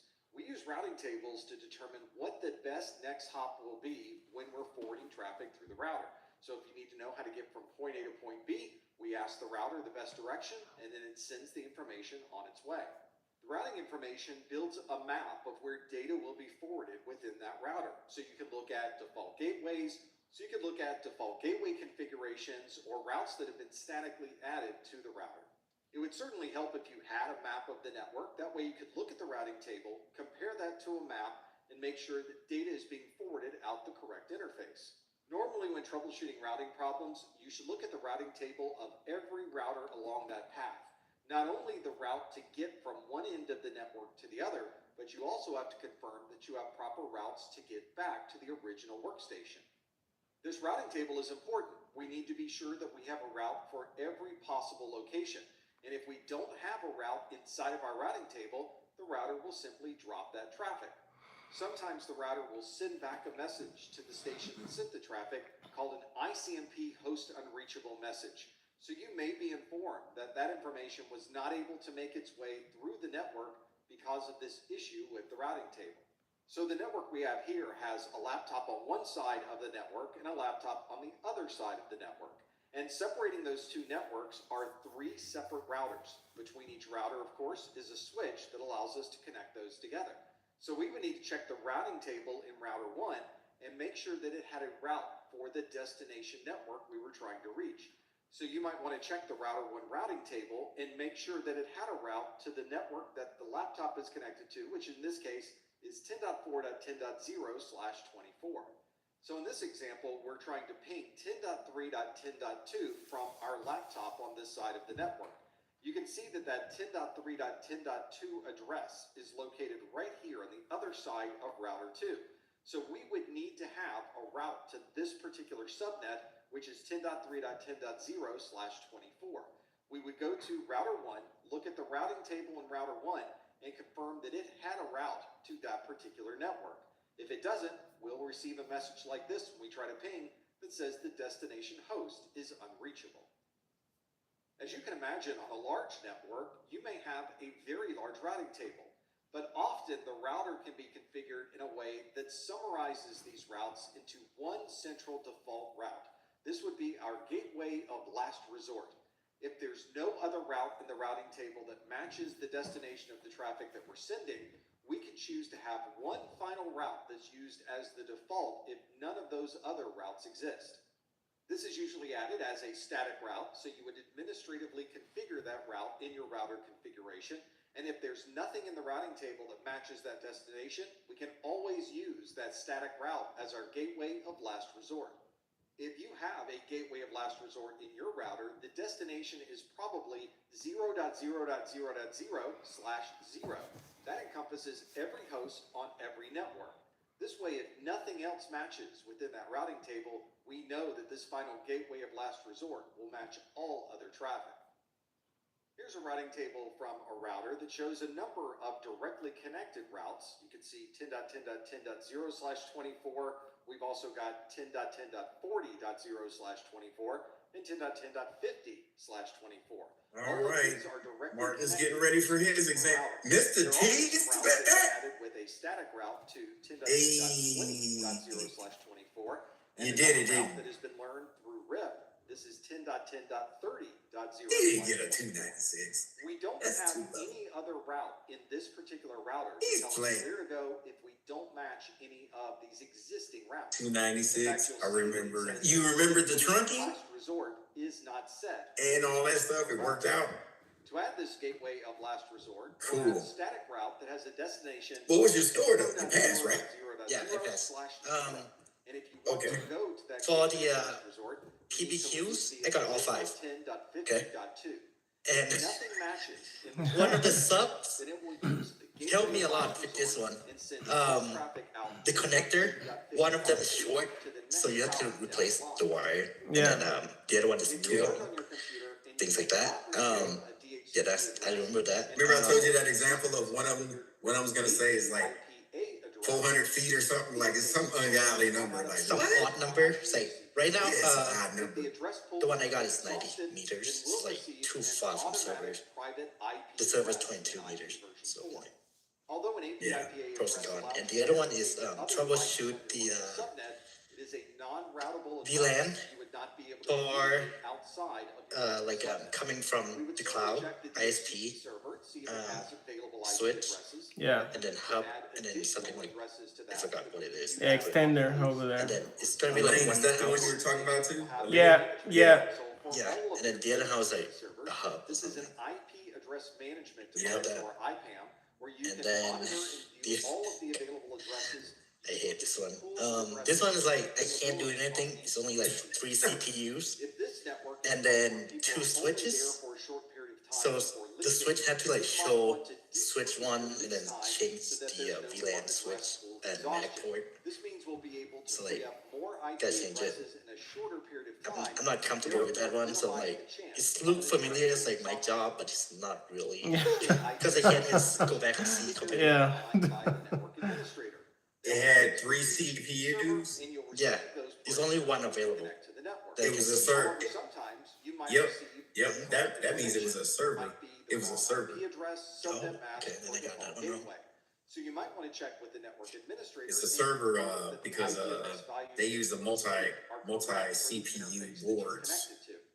Sometimes you can perform a packet capture to see what other devices on your local subnet might be configured as. That might give you an idea as to the IP. Leah says there was a PC that couldn't connect to some server. Yeah. Yep. Looking at other devices that are on the same. And unable to and there's a different router reach the gateway one.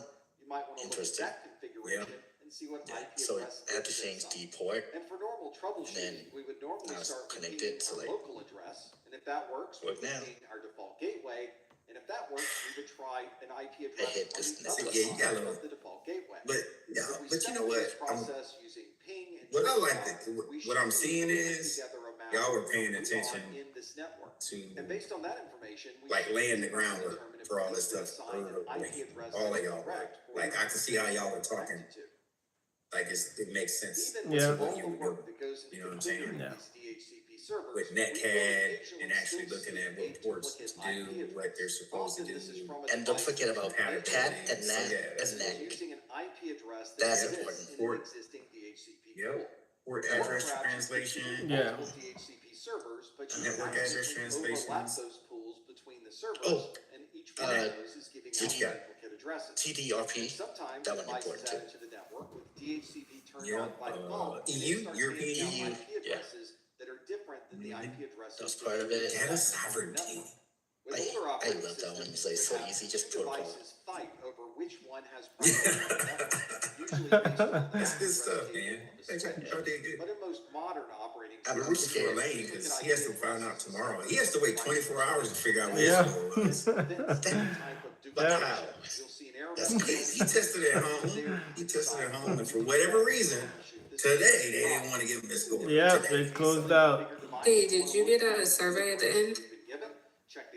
address, the subnet mask, and Me or Elaine? gateway. If you have a You. different workstation, Oh, I did. you can test I skipped with, them all, you might like, wanna no try respond, no pinging respond, no that IP respond. address before Did you have stacking time it at the end of your inside the device. I have If like you have a response, 30 minutes but left. haven't configured the device yet, then adding that system Say to no the respond. network would I don't wanna- certainly cause a conflict. Not bad. If 30 you minutes left. receive a response, Yeah. I didn't have no time you left. weren't expecting Dude, that IP address to be I set. thought I was gonna fail. My heart's like beating so hard. To be. An easy way to do this is to pick the IP address and then check the ARP table. Hey, I had to go through that feeling 4 times. Through that plus. Remember I told you I failed that thing like Yeah. 4 times. Oh yeah, one more thing is connector. Remember the connector. Important too. ST, LC, SC, and BNC. The same address, you might want to perform Straight tip, packet capture local, to see exactly what these wait a minute. DHCP No. servers are offering. Subscribe connector. Subscriber connector. Yeah. Yeah, and bayonet tip BNC. Yep. That's what I remember. Yeah, So yeah. that's good. Good stuff. Most people don't know that you can get a domain from Square. Yeah, I really felt really good about all of y'all in that plus. Because it just got to a point where it just seemed like it started clicking for all of y'all. Like, even if people don't pass it, I know y'all know it. Because half the time what's really bringing the shock and awe is the PBQs. That's Yeah. what's throwing people off. Yeah. This is how you make it happen. Like, I know it. Get yours before Yep. it's gone with offers Hardest like one. Make It Real for 10% off your domain or website. Charles said Terms and conditions SFP and F-type. Yeah, the F-type, Charles, remember, is the terminate for like old cable. The cable. Yeah, that was on the coaxial Correct, cable. coax. Yep. What else did Charles say? He says he hates the survey, it just adds time to your score. 1 gigabit per second. Yep. What if you have multiple? Yep, and it makes your heart sink into your stomach because you don't know what the heck's going Both on. of those connections are Oh, don't synchronized second guess at 1 yourself, gigabit per because second I almost did to the same again. destination. This time. Obviously, we can't fit 2 gigabit. No, when you pick it, just leave it. 1 gigabit per Unless second. there's a definitive answer that you know you got wrong. Like it's telling you, oh, that was wrong. Then go back and change it. If you don't see that, don't go back and change the We'll answers. certainly queue up some I packets. think maybe once or twice I might see a later question down the line Suggestion. where the question tells me the right answer to what I saw 20 questions ago. Yeah, yeah. And I'll go change maybe one thing, but that's it. Need to be discarded so that If it's not definitive, I don't go back and this change means that we're going to lose information that we're sending between one I'll let it station ride and out. another. So to resolve that, I don't know, I can't. I just go back and like change it, and like the network go back again and change it a second time. Like, traffic that's going over okay, that stop. Because sometimes your subconscious is telling you the right answer, but you're second guessing it. Like, but your subconscious is like, I've seen that somewhere before. That's the right answer, and you're working against it. Like, because the problem might be with a number of different technologies. Distance. The bus of the system that Remember you the distance. maybe the speed of a CPU and distance for cable length. using a hard drive. Cable length, like how fiber shoot and multi-mode. With different speeds. The multi-mode for like light bouncing. We have to look at all of Yeah. these different parameters between one Was device it and APC? another to really Aperture understand where angle? the bottlenecks might be That's in the one. network. Yeah. On the inside of fiber? Very obvious what's causing I didn't get that one, but I got like how like the light bounce. of these systems to be able to understand I got that one. what resources Course dense wave. slowing down that's causing these dense. problems. Was it the hop Something count? like that, and then Here's an convergence. example Something of like a that. web transaction response time. You can see transactions. The convergence on one this that's network confused me were after running that. somewhere around 1500 to 1750 milliseconds. A That's symbiotic almost 2 seconds of relationship delay when somebody between all requested core data. devices in which Notice they're that there was transmitting a the lot of data. time that was being used by the database. It's In symbiotic. this particular example, it seemed obvious that our Symbiote. problem was somehow located Like in Venom. the database server itself. And by making some configuration changes to this database server, we were able to Troubleshooting network too. eliminate this bottleneck, and you can see the response time Can't went miss down those. to around 500 milliseconds. If you want to know how much a network is being used, you might want to look at the bandwidth percentage. This Good is a stuff. measure of Good how stuff, much bro. a network is being used over a particular amount of time. Usually this is a So I think percentage that's Mike's- being presented so that we can understand One how of much his of this way to do network is his. in use. I was gone. We were Time. gone. So We did might y'all see also anybody want to waving shoot goodbye forward, going to which take tells the us test? how much data I we think, might move through I that think Kevin. network. Yeah, I think Kevin went. Yeah. Kevin. This gives us Okay. information about what size of data we're able to move Leah and in said what time frames that's we're what the able to move it. T. That's There are what different it's- ways to monitor I just try to bandwidth think. statistics. Troubleshooting You may ones, be able I to just gather try these to directly think. from a switch, or you Common- may yeah, use common a sense computer answers, net yeah. flow to be able to